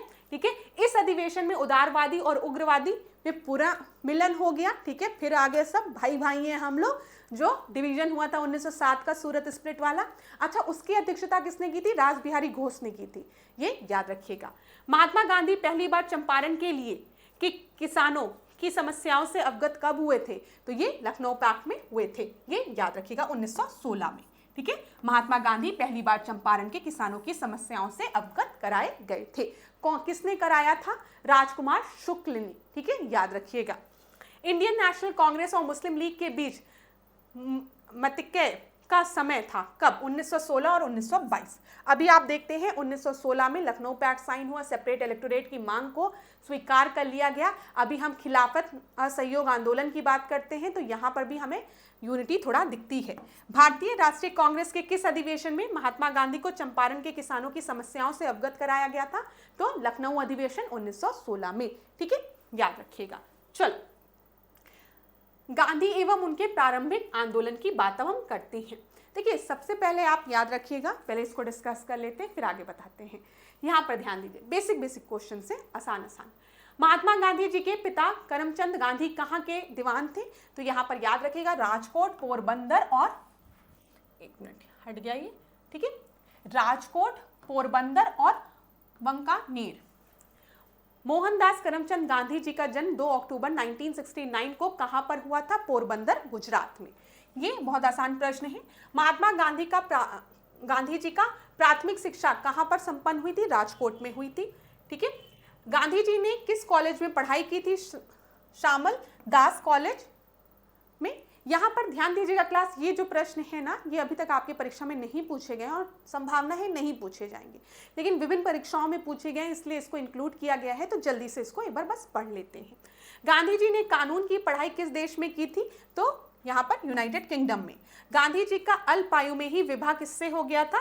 कस्तूरबा गांधी जी से। चल आगे बढ़ते हैं। गांधी जी ने 24 वर्ष की उम्र में 1893 में किसका मुकदमा लड़ने के लिए दक्षिण अफ्रीका ये जाते हैं? ये दक्षिण अफ्रीका जाते हैं। किसका मुकदमा लड़ने के लिए? गुजराती व्यापारी अब्दुल्ला जी का। नटाल इंडियन कांग्रेस की स्थापना गांधी जी ने कहां पर की थी? तो ये दक्षिण अफ्रीका में 1894 में की थी। महात्मा गांधी सर्वप्रथम भारतीय राष्ट्रीय कांग्रेस के किस अधिवेशन में भाग लिए थे? ये याद रखिएगा, 1901 में। क्योंकि ज्यादातर स्टूडेंट्स को लगता है कि महात्मा गांधी 1915 में वापस आए हैं, तो 1915 के बाद महात्मा गांधी ने सबसे पहली बार इंडियन नेशनल कांग्रेस के किसी सेशन में, अधिवेशन में भाग लिया होगा। लेकिन 1901 में महात्मा गांधी कुछ दिनों के लिए भारत आते हैं और वो आईएनसी का एक अधिवेशन जो कोलकाता में उस समय हो रहा होता है उसमें भाग लेते हैं। तो अगर परीक्षा में कभी भी आपसे प्रश्न पूछा कि महात्मा गांधी ने, ठीक है, कांग्रेस के किस अधिवेशन में सबसे पहली बार भाग लिया था, तो आप बोलेंगे 1901 वाले अधिवेशन में, जो कि कलकत्ता में हुआ था। कंफ्यूज मत होइएगा, बीच में महात्मा गांधी जब भारत आते हैं तो इसमें हिस्सा ले लेते हैं। चलो, गांधी जी ने वर्ष 1903 में जोहानसबर्ग में अपनी लॉ फार्म स्थापित की थी, जहां पर वे कब तक रहे थे? 1910 तक रहे थे। गांधी जी ने ट्रस्टीशिप के सिद्धांत का प्रतिपादन कहां पर किया था? दक्षिण अफ्रीका में 1903 में। ठीक है, क्लियर है क्लास? चलो, जहां पर कुछ एक्सप्लेन करना होगा मैं एक्सप्लेन करते हुए चलूंगी। यहां देखिए, गांधी जी द्वारा स्थापित प्रथम आश्रम कौन सा था? तो वो फिनिक्स आश्रम था।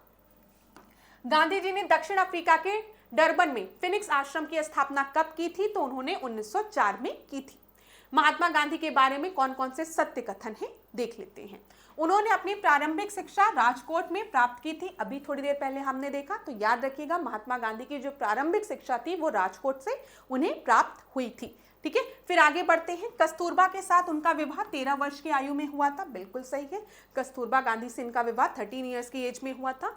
उन्होंने विधि का अध्ययन द इनर टेम्पल लंदन में किया था, ये भी बिल्कुल सही है। वे रस्किन की पुस्तक ऑन टू द लास्ट से सर्वाधिक प्रभावित हुए थे, ये भी बिल्कुल सही है। ठीक है, चलिए, दक्षिण अफ्रीका के किस रेलवे स्टेशन पर गांधी जी को ट्रेन से फेंक दिया गया था? तो ये है पीटरमारिट्सबर्ग।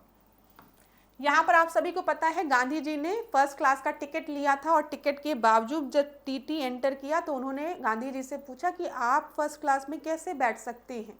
तो उन्होंने कहा मेरे पास टिकट है और मैं एक एजुकेटेड इंसान भी हूँ, मैं लॉयर हूँ, समझ में आ रहा है, मैंने लॉ पढ़ा है, तो मैं फर्स्ट क्लास में बैठ सकता हूँ और टिकट भी मैंने खरीदा है। गांधी जी ने कई बार आग्रह किया, उन्होंने कहा नहीं भाई मैं ऐसे वैसा थोड़ी दूँ, आप मुझे समझ क्या रखें, मैं ऐसा वैसा थोड़ी दूँ। लेकिन उसके बाद भी टीटी ने उनको उठाकर फेंक दिया। ठीक है, तब गांधी जी ने अपनी पुस्तकें जलाई, सेका एक, और उनको समझ में आया कि अब ऐसा सिस्टम नहीं है, बस उनके रंग की वजह से उनको फर्स्ट क्लास से फेंक दिया गया था, क्योंकि फर्स्ट क्लास में खाली यूरोपियंस अलाउ हुआ करते थे। अब देखिए, गांधी जी दक्षिण अफ्रीका में कितने वर्ष रुके थे? 21 वर्ष। गांधी जी ने सेवा धर्म कहां पर अपनाया था? दक्षिण अफ्रीका में। मेरा प्रत्येक लघुत्तम कार्यकलाप उस द्वारा निर्देशित होता है जिसे मैं धर्म समझता हूं। तो ये महात्मा गांधी द्वारा दिया गया स्टेटमेंट है। गांधी जी के रामराज के युगल सिद्धांत कौन थे? सत्य और अहिंसा के पद पर गांधी जी चलने को कहते थे।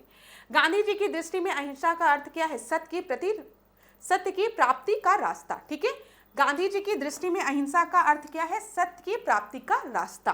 किसने सत्याग्रह शब्द को गढ़ा था? तो ये शब्द गढ़ा गया था सत्याग्रह गांधी जी द्वारा। आगे बढ़ते हैं।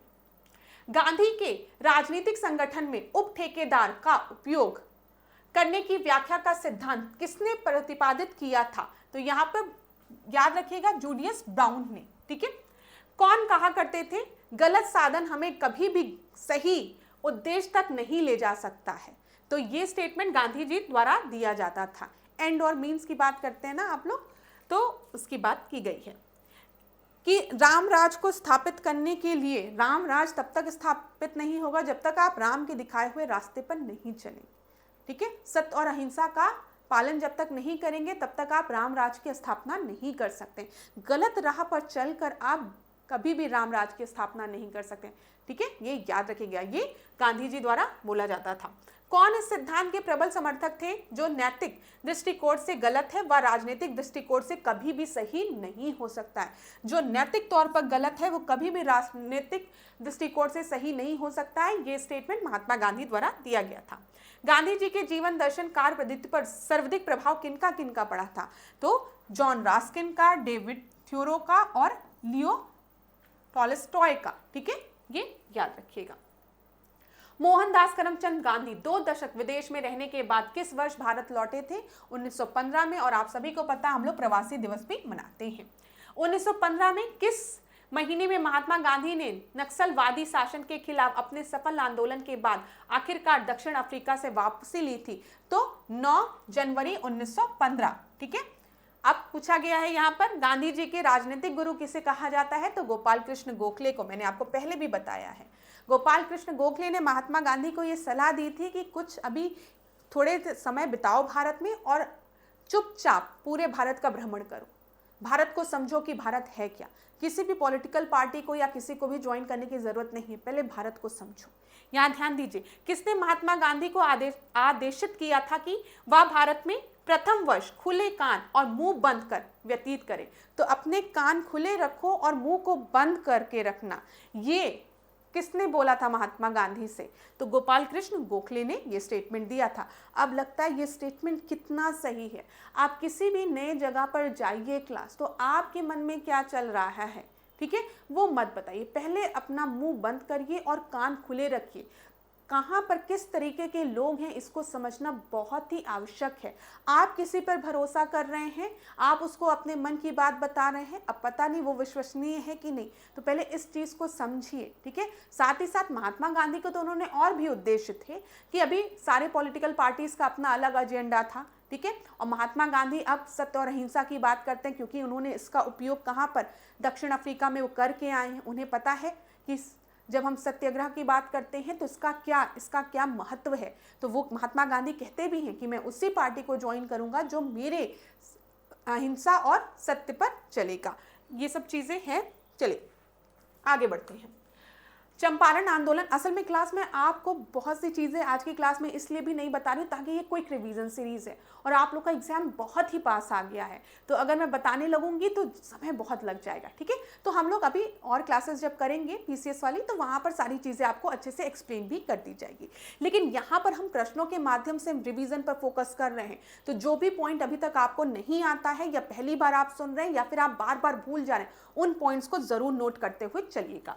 अब यहाँ देखिए, भारतीय राष्ट्रीय कांग्रेस के किस अधिवेशन में महात्मा गांधी को चंपारण के किसानों की समस्याओं से अवगत कराया गया था? मैंने आपको बताया कि चंपारण के परेशानी, जो चंपारण के जो किसानों को जो परेशानी हो रही है उससे अवगत महात्मा गांधी को 1916 के लखनऊ अधिवेशन में उससे अवगत कराया गया था। और किसने अवगत कराया था? राजकुमार शुक्ल ने कराया था, ठीक है।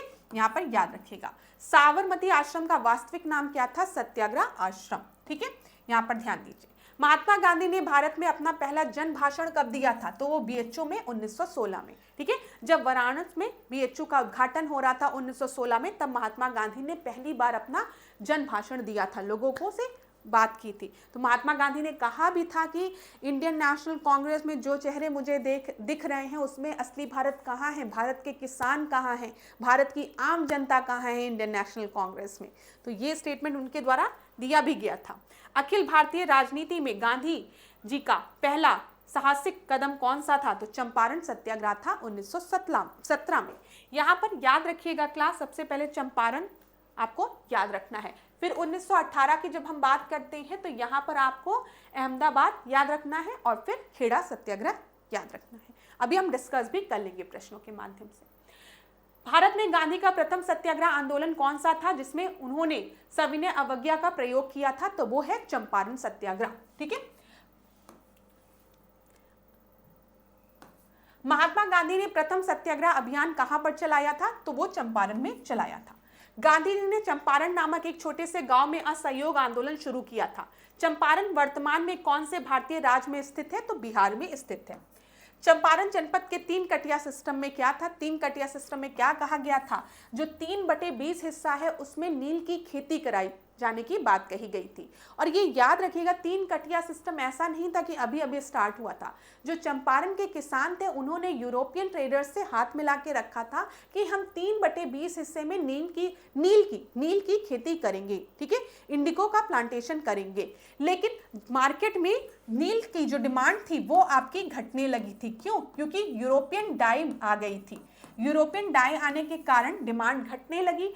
अब जो किसान थे उन्होंने यूरोपियन ट्रेडर से कहा कि कोई मतलब तो है नहीं, लॉस हो रहा है, तो हम क्या करें, अब हमें और क्रॉप्स को कल्टीवेट करने दीजिए। तो यहाँ पर जो यूरोपियन ट्रेडर्स थे उन्होंने कहा अगर आपको अपनी जमीन पर नील की खेती नहीं करनी है तो उसके लिए भी आपको हमको पैसे देने पड़ेंगे।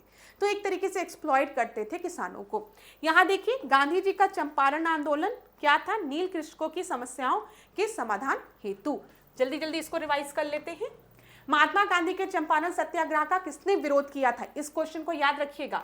किसने विरोध किया था चंपारण सत्याग्रह के विरोध को, मतलब चंपारण सत्याग्रह का विरोध किसने किया था, एनजी रंगा ने, याद रखिएगा। गांधी जी ने बंधुआ मजदूरों को मुक्त कराने का अभियान कहां से आरंभ किया था, चंपारण से।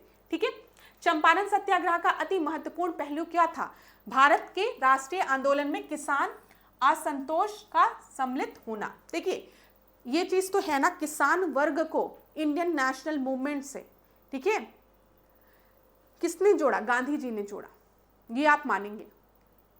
ठीक है, गांधी जी ने जो आम जनता थी उसको आंदोलन से जोड़ा। समझ में आ रहा है। जब हम 1905 वाले की बात करते हैं, स्वदेशी आंदोलन की, जो बंगाल के पार्टीशन के समय हुआ था, तो वहां पे एक प्रश्न आपने देखा था ना कि कौन सा वर्ग नहीं जुड़ा था इस आंदोलन से, तो किसान वर्ग नहीं जुड़ा था। और किसान वर्ग को आंदोलन में जोड़ने का काम महात्मा गांधी ने किया है, यहाँ पर ध्यान दीजिएगा। चंपारण नील आंदोलन के राष्ट्रीय नेता कौन थे, महात्मा गांधी थे। चंपारण सत्याग्रह के संबंध में सत्य कथन आपको बताना है, देख लेते हैं। यह किसानों से जुड़ा था, इसे 3 कठिया प्रथा के विरुद्ध संचालित किया गया था। डॉक्टर राजेंद्र प्रसाद, नाम नोट करिए class, very important, doctor Rajendra Prasad JB Kripalani, ठीक है, ने महात्मा गांधी का सहयोग दिया था। पूछा जा सकता है किन 2 नेताओं ने महात्मा गांधी का सहयोग किया था चंपारण सत्याग्रह के समय, तो डॉक्टर राजेंद्र प्रसाद और जेबी कृपलानी का नाम आपको याद रखना है। आगे बढ़ते हैं। अहमदाबाद आंदोलन, ठीक है, अहमदाबाद आंदोलन जो था, ये आंदोलन किसके किसके मध्य था, मतलब कि यहाँ पे कौन खड़ा था सामने। यहाँ पर एक तरफ तो जो इंडस्ट्री के ओनर थे, ठीक है, जो इंडस्ट्री चला रहे थे वो ओनर थे, और दूसरी तरफ वहाँ के जो वर्कर्स थे उनके बीच में ये कॉन्फ्लिक्ट था। असल में वर्ल्ड वॉर के समय इन्हें बोनस मिल रहा था जो वर्कर्स थे, ठीक है।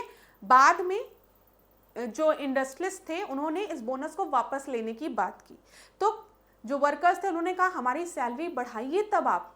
देखिए क्लास, थोड़ा सा यहाँ पे ध्यान दीजिए, प्लेग बोनस मिल रहा था इनको, पहले समझिए, इन लोगों को जो वर्कर्स थे उनको बोनस मिल रहा था, प्लेग बोनस मिल रहा था, ठीक है। अब इस बोनस को वापस लेने की बात कर रहे थे जो इंडस्ट्रियलिस्ट थे, जो मालिक थे, ठीक है। उन्होंने कहा हम इस बोनस को वापस लेंगे, लेकिन वर्कर्स क्या कह रहे थे कि वर्ल्ड वॉर चल रहा है जिसकी वजह से महंगाई बढ़ गई है और आप जो हमें पैसा दे रहे हैं उसमें हमारा घर परिवार नहीं चल सकता है, तो या तो हमारी सैलरी बढ़ा दीजिए या तो बोनस का कुछ करिए आप लोग, ठीक है। तो यही बीच में इन लोगों के कॉन्फ्लिक्ट चल रहा था, इंडस्ट्रियलिस्ट जो ओनर थे उनके और वर्कर्स के मध्य। अभी प्रश्नों के माध्यम से देखते हैं। किस आंदोलन में महात्मा गांधी ने पहली बार भूख हड़ताल का प्रयोग किया था, तो अहमदाबाद मिल की हड़ताल के समय। यहाँ पर ध्यान दीजिएगा, जब जो ओनर्स थे वो वर्कर्स की बात नहीं सुन रहे थे, तो महात्मा गांधी ने उन लोग से कहा कि आप लोग भूख हड़ताल पर बैठिए और मैं भी आप लोगों के साथ भूख हड़ताल पर बैठूंगा। तो महात्मा गांधी भी भूख हड़ताल पर बैठे थे मिल वर्कर्स के साथ, यहाँ पर ध्यान रखिएगा। वर्ष 1918 में किस शहर में महात्मा गांधी ने सफलतापूर्वक मिल मजदूरों की हड़ताल का नेतृत्व किया था, तो अहमदाबाद में, ठीक है। गांधी जी ने अपना दूसरा सत्याग्रह कब आरंभ किया था, तो मजदूरों को कम वेतन दिए जाने के विरोध में, ठीक है, जिसको कि हम अहमदाबाद आंदोलन कहते हैं। महात्मा गांधी का कौन सा संघर्ष औद्योगिक श्रमिकों से संबंधित था, तो अहमदाबाद संघर्ष। किसके लिए अहमदाबाद सत्याग्रह आरंभ किया गया था, सूती मिल कामगारों के लिए, ठीक है, मिल वर्कर्स के लिए। महात्मा गांधी के हस्तक्षेप के कारण 1918 की अहमदाबाद मिल की हड़ताल में मजदूरों के बोनस में कितना प्रतिशत वृद्धि हुई थी, तो यहाँ पर याद रखिएगा जो वृद्धि हुई थी वो 35% थी, ये ध्यान में रखिएगा, ठीक है। क्लियर है क्लास, आगे बढ़ते हैं। यहाँ पर किसने अहमदाबाद टेक्सटाइल लेबर एसोसिएशन की स्थापना की थी, तो महात्मा गांधी ने की थी। ध्यान रखिएगा, अहमदाबाद टेक्सटाइल लेबर की स्थापना एसोसिएशन की स्थापना 1918 में महात्मा गांधी द्वारा की गई थी। गांधीयन इनोवेशन, गांधी जी का नवाचार का तात्पर्य क्या है कि कम निवेश से अधिक उत्पादन एवं अधिक लोगों के लिए, ठीक है। गांधीयन इनोवेशन शब्दावली का सर्वप्रथम प्रयोग किसके द्वारा किया गया है? तो यहाँ पर प्रोफेसर C.K. प्रहलाद एवं R.K. माशेलकर, ठीक है, ये ध्यान रखिएगा। Professor C.K. प्रहलाद का नाम तो याद रखिएगा यहाँ पर। Gandhian innovation. खेड़ा सत्याग्रह का नेतृत्व किसके द्वारा किया गया था? महात्मा गांधी द्वारा किया गया था, ठीक है। सरदार वल्लभ भाई पटेल को गांधी जी के किस आंदोलन ने अनुयायी बनने की प्रेरणा दी थी? तो यहाँ पर खेड़ा आंदोलन में। तो खेड़ा आंदोलन का नेतृत्व वल्लभ भाई पटेल जी ने किया था, ये भी याद रखिएगा, महात्मा गांधी के साथ मिलकर। चलिए, मॉन्टेग्यू चेम्सफोर्ड रिफॉर्म की हम बात करते हैं। मॉन्टेग्यू ने भारत में विभिन्न चरणों में उत्तरदायी शासन आरंभ करने के बारे में घोषणा कब की थी? तो 20 अगस्त 1917 में, ठीक है। आपको पता है मॉन्टेग्यू चेम्सफोर्ड रिफॉर्म कब आया है? 1919 में आया है। आगे बढ़ते हैं। 20 अगस्त 1917 में मॉन्टेग्यू द्वारा प्रसिद्ध घोषणा में शामिल प्रमुख कारण क्या क्या थे? उस समय जारी युद्ध में भारतीय सहायता की बड़ी आवश्यकता थी। आपको पता है भारतीयों की आवश्यकता थी उस समय, ठीक है। हमारे यहाँ से पंजाब से जो सोल्जर्स थे उनको भेजा गया था, क्योंकि यूथ हमारे यहाँ थे, तो यहाँ से भारत से उनको भेजा गया था कि जाओ वर्ल्ड वॉर 1 में ब्रिटेन की सहायता करो। लेकिन आपको पता है हमने इनकी प्रथम विश्व युद्ध में सहायता की थी और इन्होंने हमें उसके बदले क्या दिया था? रॉलेट एक्ट दिया था, ठीक है। जलियांवाला कांड हुआ। तो अभी ये सारी चीजें हम डिस्कस करते हैं। भारतीय राष्ट्रीय कांग्रेस का मुस्लिम लीग की एकता को भंग करना, ठीक है। मेसोपोटामिया इंक्वायरी आयोग के द्वारा भारतीय सरकार पर कठोर अभियोग लगाना, ये मॉन्टेग्यू द्वारा प्रसिद्ध घोषणा में शामिल प्रमुख कारक थे, ठीक है। भारत में मॉन्टेग्यू चेम्सफोर्ड सुधार किस वर्ष लागू हुआ था? तो दिसंबर 1919 में। वर्ष 1919 के सुधारों की भारतीयों की आकांक्षाओं को पूर्ण करने में असफलता के सॉरी क्लास, एक मिनट।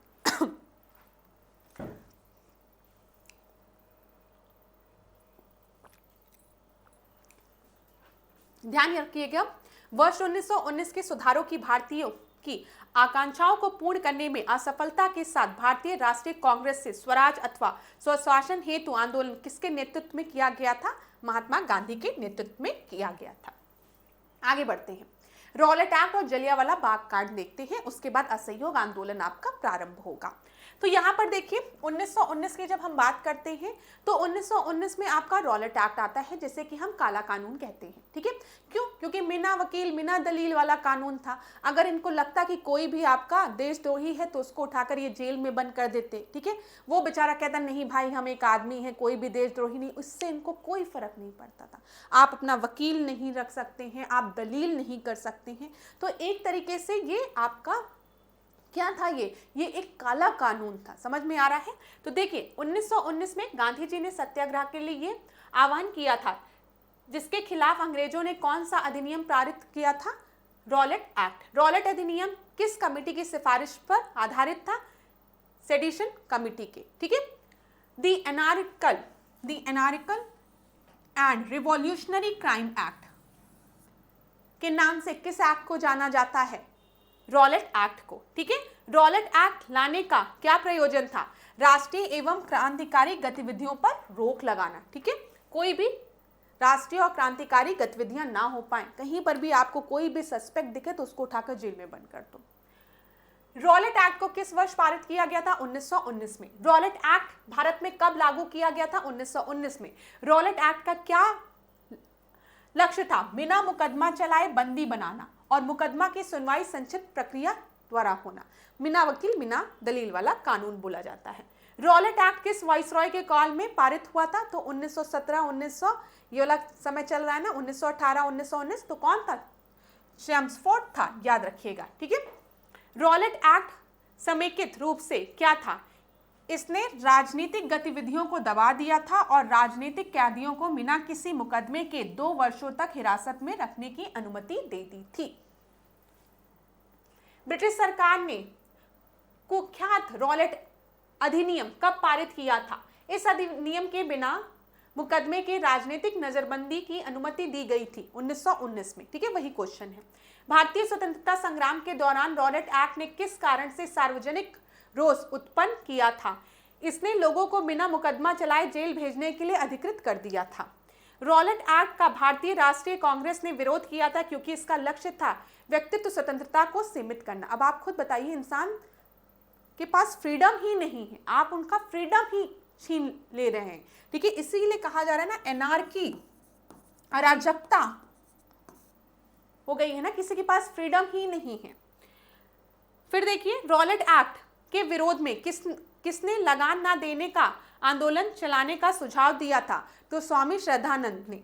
ये याद रखिएगा, रॉलेट एक्ट के विरोध में इन्होंने कहा था कि कोई जरूरत नहीं है कोई भी टैक्स वैक्स देने का। ठीक है, यहाँ पर ध्यान दीजिएगा, लगान देने की कोई आवश्यकता नहीं। जब हम टैक्स देते हैं तो हम अपना रिप्रेजेंटेशन भी तो चाहते हैं, तो क्या जरूरत है लगान देने की? मत कोई लगान दो। तो किसने बोला था? स्वामी श्रद्धानंद ने बोला था।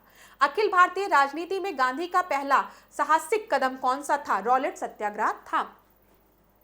कौन सी महत्वपूर्ण घटना जलियांवाला बाग नरसंहार के तुरंत पूर्व घटी थी? देखिए, रॉलेट एक्ट का बनना। ठीक है, रॉलेट एक्ट बना, रॉलेट एक्ट के अगेंस्ट में रॉलेट सत्याग्रह होने वाला था, और इसी के बाद आपको पता है 13 अप्रैल 1919 में जलियांवाला बाग कांड हो गया, जिसमें निहत्थे लोगों पर गोलियां चला दी गई जलियांवाले बाग में बैसाखी के दिन। याद रखिएगा, किसके कारण सार्वजनिक रोष की लहर उभरी, जिसके फलस्वरूप जलियांवाला बाग में ब्रिटिश सरकार द्वारा जनसंहार की घटना घटी थी? तो रॉलेट एक्ट। किस अधिनियम में मुस्लिम लीग ने एक प्रस्ताव पारित किया था जिसमें बकरीद के अवसर पर गौवध को निषिद्ध किया गया था? तो ये आप याद रखिएगा, 1919 में मुस्लिम लीग के अमृतसर अधिवेशन में। रॉलेट एक्ट की प्रतिक्रिया के रूप में किसको राष्ट्रीय अपमान दिवस के रूप में मनाया गया था? तो 6 अप्रैल 1919 को राष्ट्रीय अपमान दिवस के रूप में मनाया गया था। लोगों से उनकी स्वतंत्रता ही छीन ली गई थी।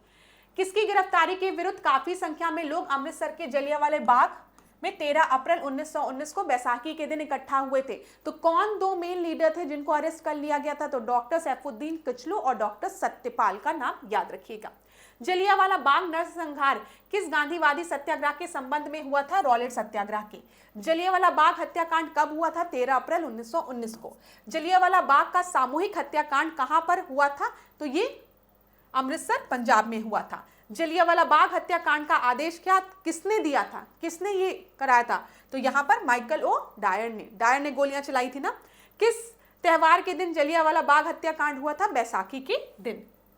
किसने जलियांवाला बाग हत्याकांड को जानबूझकर की गई क्रूर हत्या कहा है? किसने कहा है कि जलियांवाला बाग हत्याकांड जो है वो जानबूझकर की गई एक क्रूर हत्या है? तो ये स्टेटमेंट दिया गया था दीनबंधु CF एंड्रयू द्वारा। ये याद रखिएगा। किसको मॉन्टेग्यू ने निवारक हत्या के नाम से विशेषीकृत किया है? तो जलियांवाला बाग हत्याकांड को। ठीक है, निवारक हत्या के नाम से। ये ध्यान रखिएगा, किसने किया है? मॉन्टेग्यू ने किया है। किस घटना को? जलियांवाला बाग कांड को। जलियांवाला बाग हत्याकांड के विरोध में वाइसरॉय की कार्यकारिणी परिषद की सदस्यता से किसने रिजाइन कर दिया था? तो शंकर नायर ने। अभी तो मूवी भी आई है ना, जिसमें अक्षय कुमार ने शंकर नायर का रोल प्ले किया है ना, तो याद रखिएगा। जलियांवाला बाग हत्याकांड 1919 में पंजाब में हुए अत्याचारों से अपने विरोध के रूप में किस विख्यात व्यक्ति ने ब्रिटिश सरकार द्वारा प्रदान की हुई नाइटहुड की उपाधि त्याग दी थी? तो किसने अपनी नाइटहुड की उपाधि त्याग दी थी? तो रविन्द्रनाथ टैगोर ने त्याग दी थी। जलियांवाला बाग हत्याकांड को इंस्पेक्ट करने के लिए कौन सी समिति का गठन किया गया था? हंटर कमेटी का गठन किया गया था, हंटर कमीशन का। लंदन में 13 मार्च 1940 को सर माइकल डायर को किसने मारा था? तो उधम सिंह ने मरवाया था। चलो यहां पर इस चीज को हम देखते हैं एक बार। ये प्रमुख घटनाएं हैं, एक बार देख लीजिए। यहां पर द एनार्कियल ठीक है एंड रिवॉल्यूशनरी एक्ट कब आया है? मार्च 1919 में, जिसको कि हम कौन सा एक्ट कहते हैं? रॉलेट एक्ट कहते हैं। याद रखिएगा क्लास। ठीक है, डॉक्टर सैफुद्दीन और डॉक्टर सत्यपाल, डॉक्टर सैफुद्दीन किचलू और डॉक्टर सत्यपाल को कब अरेस्ट किया गया है? 9 अप्रैल 1919 में। यहां पर टाइमलाइन हो सकता है आपकी एग्जाम में पूछ ले।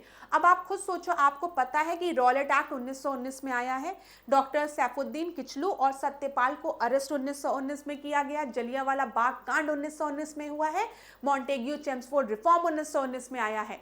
अब आपकी परीक्षा में यही ऑप्शन दे दिया जाए और इन्हीं को क्रोनोलॉजिकल ऑर्डर में अरेंज करने को दे दिया जाए तो थोड़ी सी कंफ्यूजन तो होगी ही पेपर में। तो इसलिए ध्यान दीजिएगा, सबसे पहले रॉलेट एक्ट आया है 1919 में मार्च में। उसके बाद हम देखते हैं डॉक्टर सैफुद्दीन किचलू और सत्यपाल को अरेस्ट कर लिया जाता है अप्रैल 1919 में।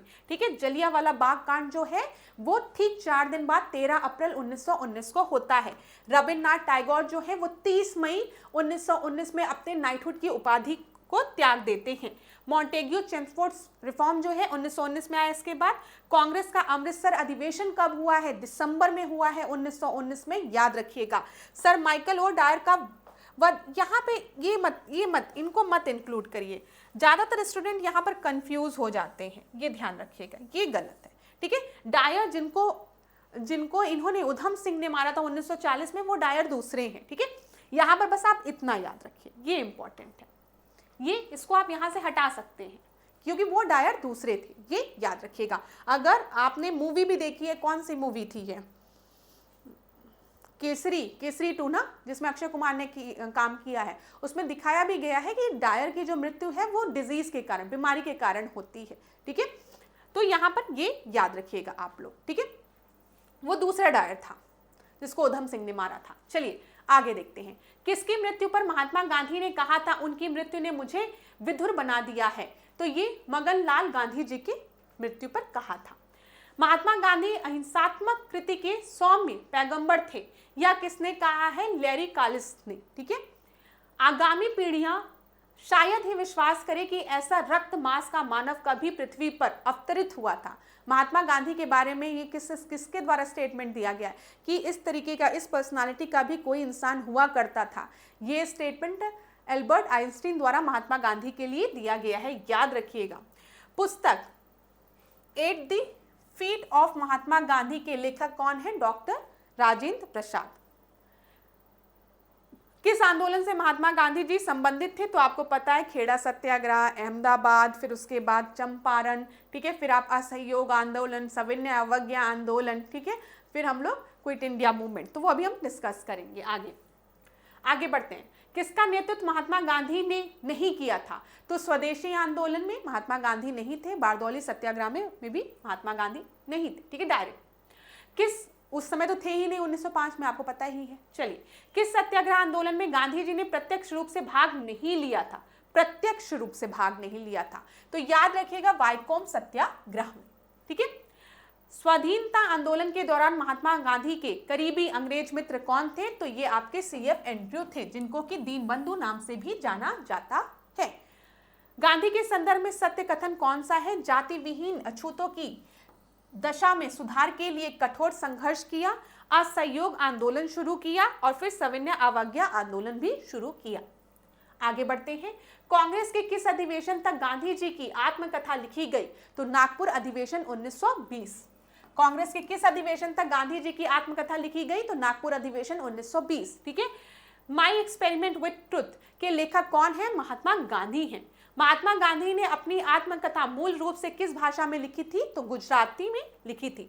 महात्मा गांधी की आत्मकथा के विषय में सत्य कौन सा है? तो 3 कटिया प्रथा का इसमें वर्णन किया गया है। सत्याग्रह शब्द की उत्पत्ति का इसमें वर्णन है। इसमें इंडियन ओपिनियन समाचार पत्र का भी वर्णन है। गोखले माई पॉलिटिकल गुरु पुस्तक किसके द्वारा लिखी गई है? महात्मा गांधी द्वारा। आगे बढ़ते हैं। दक्षिण अफ्रीका से लौटने के पश्चात महात्मा गांधी ने किस संगठन की सदस्यता ग्रहण की थी? तो महात्मा गांधी ने होम रूल लीग की सदस्यता को ग्रहण किया था।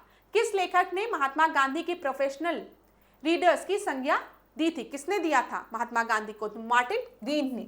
गांधी जी ने राष्ट्रवाद का मुंह दिन पर दिन किनकी ओर मोड़ा था? आम जनता की ओर मोड़ा था। महात्मा गांधी जी का एक बहुत बड़ा योगदान था जो नेशनल मूवमेंट था उसको में लोगों को जोड़ना। ठीक है, महात्मा गांधी का छत्तीसगढ़ में प्रथम आगमन कब हुआ था? तो ये छत्तीसगढ़ PCS में पूछा गया प्रश्न रहा होगा, 20 दिसंबर 1920 में। ये आप छोड़ भी सकते हैं। आगे बढ़ते हैं। भारतीय राष्ट्रीय कांग्रेस ने असहयोग आंदोलन कब शुरू किया था? 1920 में शुरू किया गया था। असहयोग आंदोलन किस वर्ष में किस दिन शुरू हुआ था? 1 अगस्त 1920 को असहयोग आंदोलन शुरू हुआ था। और याद रखिएगा 1 अगस्त को ही 1920 में बाल गंगाधर तिलक की मृत्यु भी होती है। महात्मा गांधी द्वारा चलाया गया प्रथम जन आंदोलन कौन सा है? असहयोग आंदोलन है। 1 वर्ष में स्वराज, असहयोग आंदोलन में महात्मा गांधी ने क्या कहा कि मैं 1 वर्ष के भीतर लोगों को स्वराज की प्राप्ति करा दूंगा। और असहयोग आंदोलन अच्छा खासा चल भी रहा था, लेकिन एक घटना घट जाती है जिसको कि हम कहते हैं चौरी चौरा कांड। उसके बाद महात्मा गांधी असहयोग आंदोलन को वापस ले लेते हैं, जिसकी वजह से इंडियन नेशनल कांग्रेस के ही कई लीडर महात्मा गांधी से थोड़ा सा गुस्सा भी हो जाते हैं और वो अलग पार्टी से होकर एक नई पार्टी का निर्माण करते हैं, स्वराज पार्टी का गठन करते हैं। और वो लीडर्स कौन थे? मोतीलाल नेहरू थे और आपके CR दास थे। ठीक है, अभी हम डिस्कस करते हैं, प्रश्नों में दिया होगा। देखो, किसने 1920 के नागपुर के भारतीय राष्ट्रीय कांग्रेस अधिवेशन में असहयोग आंदोलन का प्रस्ताव पारित किया था? तो 1920 के नागपुर अधिवेशन का में, ठीक है, असहयोग आंदोलन का प्रस्ताव किसके द्वारा पारित किया गया था? तो CR दास द्वारा। याद रखिएगा, असहयोग आंदोलन को प्रारंभ करने का क्या कारण था? खिलाफत का प्रश्न, रॉलेट एक्ट तथा पंजाब में जो जलियांवाला बाग कांड हुआ था।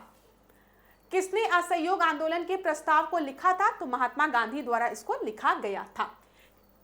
किसकी अध्यक्षता वाली कांग्रेस अधिवेशन में असहयोग आंदोलन का प्रस्ताव पारित हुआ था? ये ध्यान रखिएगा, यहां पर जो प्रश्न था ये बोला गया 1920 के नागपुर के भारतीय राष्ट्रीय कांग्रेस के अधिवेशन में असहयोग आंदोलन को प्रस्तावित किसने किया था? ठीक है, प्रस्तावित किसने किया था? CR दास ने 1920 में नागपुर में। अब यहां पर बोला गया किसकी अध्यक्षता वाली कांग्रेस अधिवेशन में असहयोग आंदोलन को पारित किया गया था? प्रस्तावित और पारित, याद रखिएगा, ये कोलकाता में, ठीक है, लाला लाजपत राय ने अध्यक्षता की थी 1920 में। असहयोग एवं बहिष्कार का कार्यक्रम कांग्रेस ने कहा कि अपने विशेष अधिवेशन में पारित किया था? कलकत्ता में। वही सेम प्रश्न। स्वतंत्रता संग्राम के दौरान हुए असहयोग आंदोलन की परिकल्पना में शामिल था? क्या क्या शामिल था? प्रशासनिक सेवाओं का बहिष्कार, विदेशी सेवाओं का बहिष्कार, ब्रिटिश उपाधियों का बहिष्कार, ठीक है, सरकारी स्कूल एवं कॉलेज का बहिष्कार, विदेशी कपड़ों का बहिष्कार, सरकार करों का भुगतान न करना, न्यायालयों का बहिष्कार। यहां पर बोला गया था अगर आप सरकार उस समय किसकी थी? ब्रिटिश गवर्नमेंट थी ना, इसी वजह से बार बार सरकार के बहिष्कार की बात की गई है। ठीक है, नॉन कोऑपरेशन मूवमेंट, असहयोग, अब हम सरकार का सहयोग नहीं देने वाले हैं। तो जो स्टूडेंट छोड़ना चाहे, बहिष्कार करना चाहे, अपने कॉलेज को छोड़ सकते हैं। जो सरकारी कर्मचारी अपने ऑफिसेस को छोड़ना चाहे वो अपने ऑफिसेस को छोड़ सकते हैं। तो पूरी तरीके से बहिष्कार की बात की गई थी। 1 वर्ष में स्वराज का नारा महात्मा गांधी द्वारा कब दिया गया था? असहयोग आंदोलन के समय दिया गया था। बहुत लंबी क्लास तो नहीं हो गई है ना आप लोगों की, देखिए क्विक रिवीजन सीरीज है इसलिए जल्दी जल्दी रिवाइज करा रही हूँ। फिर देखो 1920 के नागपुर के भारतीय राष्ट्रीय कांग्रेस के अधिवेशन में असहयोग के प्रस्ताव को पारित किसके द्वारा किया गया था? प्रस्तावित किसके द्वारा किया गया था? मैंने आपको बताया 1920 के नागपुर अधिवेशन में असहयोग आंदोलन को प्रस्तावित किया गया था CR दास द्वारा। ठीक है, फिर याद रखिएगा लाला लाजपत राय की अध्यक्षता में इसे पारित किया गया था। आगे बढ़ते हैं।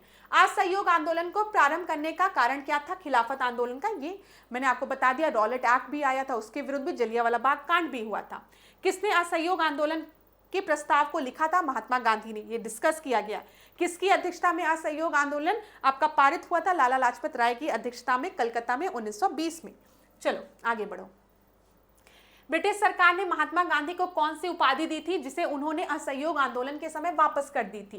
तो याद रखिएगा महात्मा गांधी ने केसरी हिंद की उपाधि, ठीक है, केसरी हिंद की उपाधि असहयोग आंदोलन के समय वापस कर दी थी, ये ध्यान रखिएगा। ठीक है, और जब हम लोग बात करते हैं रविन्द्रनाथ टैगोर की, तो रविन्द्रनाथ टैगोर ने नाइटहुड की उपाधि जलियांवाला बाग हत्याकांड के बाद मई में वापस कर दी थी। ये याद रखिएगा दोनों चीजों को।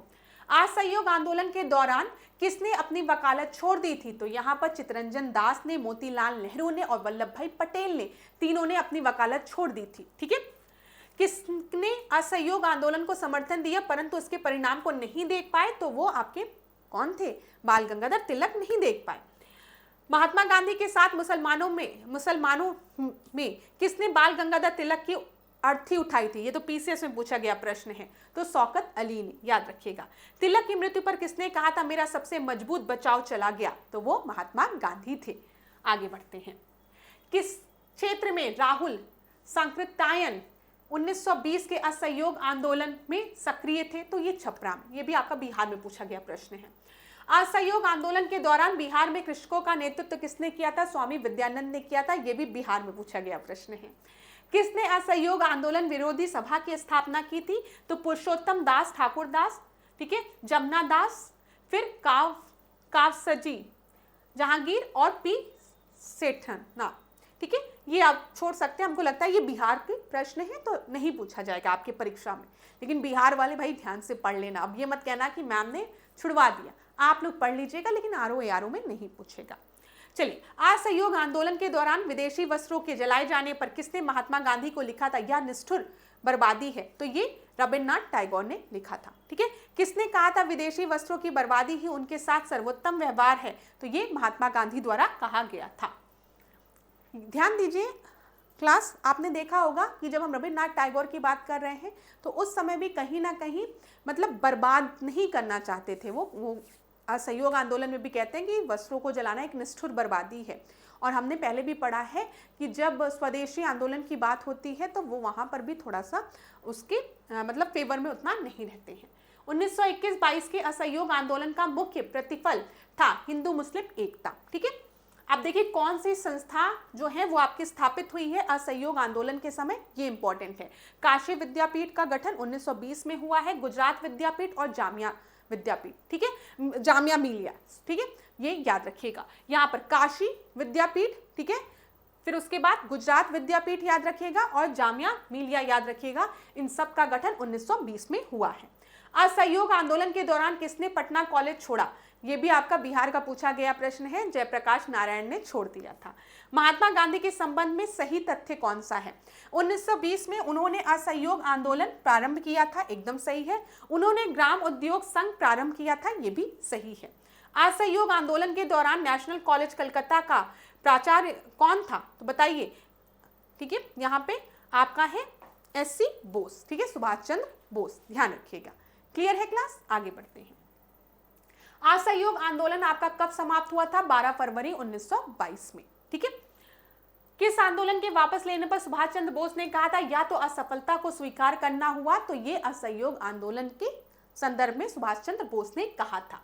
चौरी चौरा घटना के प्रकाश में असहयोग आंदोलन को रोकने के लिए कांग्रेस की कार्य समिति की बैठक कहाँ हुई थी, बारदौली में, और बारदौली से महात्मा गांधी ने असहयोग आंदोलन को वापस लेने की बात कह दी थी, ठीक है। 24 फरवरी 1922 को आयोजित अखिल भारतीय कांग्रेस समिति की बैठक में असहयोग आंदोलन वापस लेने के लिए गांधी जी के विरुद्ध निंदा प्रस्ताव किसके द्वारा पारित किया गया था, तो ये याद रखिएगा, गांधी जी के विरुद्ध में निंदा प्रस्ताव पारित किया गया था डॉक्टर मुंजे द्वारा, जब गांधी जी ने असहयोग आंदोलन को वापस ले लिया था। 1922 में मुलसी डैम सत्याग्रह का नेतृत्व किसने किया था, तो यहाँ पर पीएम बाफट का नाम आप लोग याद रखेंगे। असहयोग आंदोलन के संदर्भ में सत्य कथन कौन सा है, महात्मा गांधी द्वारा 1922 में असहयोग आंदोलन को स्थगित कर दिया गया था। इस स्थगन का सीआर दास एवं मोतीलाल नेहरू ने विरोध किया था, और आपको पता है इसी वजह से सीआर दास और मोतीलाल नेहरू आगे चल के स्वराज पार्टी का गठन भी करते हैं। असहयोग आंदोलन के महत्वपूर्ण तत्वों को हम देखते हैं। ये असहयोग आंदोलन जो है वो 1920 से 1922 तक चला था, ठीक है, ये याद रखिएगा। एक वर्ष के भीतर स्वराज की प्राप्ति का लक्ष्य महात्मा गांधी ने असहयोग आंदोलन में दिया था, याद रखिएगा। इसमें बहिष्कार की योजना थी, ठीक है, यहाँ पर एमए जिन्ना ने, ठीक है, मोहम्मद अली जिन्ना ने इसका विरोध किया था। कांग्रेस का सर्वप्रथम जन आंदोलन ये बना था। हिंदू मुस्लिम एकता की वृद्धि हुई थी, आप देखते हैं खिलाफत असहयोग आंदोलन, ठीक है, जनता के मन से ब्रिटिश शक्ति का भय हट गया था। इसका स्क्रीनशॉट लेना है तो ले लीजिए, प्रमुख घटनाएं हैं। आप में से किसी स्टूडेंट ने लिखा था मैम घटनाओं को एक बार बता दिया करिए, तो देखिए ये प्रमुख घटनाएं हैं। असहयोग आंदोलन आपका कब से आया था, 1 अगस्त 1920, ठीक है।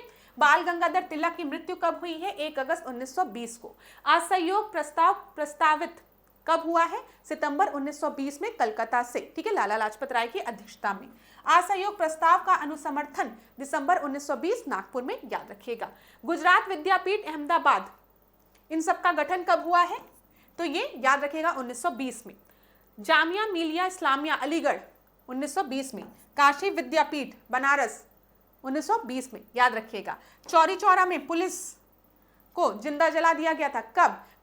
कुछ जगह आपको 4 दिया रहता है, कुछ जगह आपको 5 फरवरी दिया रहता है, तो 4-5 फरवरी 1922 में आप याद रखिएगा चौरी चौरा कांड हुआ था। जिसके बाद महात्मा गांधी ने बारदौली प्रस्ताव पारित किया और असहयोग आंदोलन को वापस ले लिया, ठीक है। गांधी जी को गिरफ्तार कर लिया गया 10 मार्च 1922 में। क्लियर है?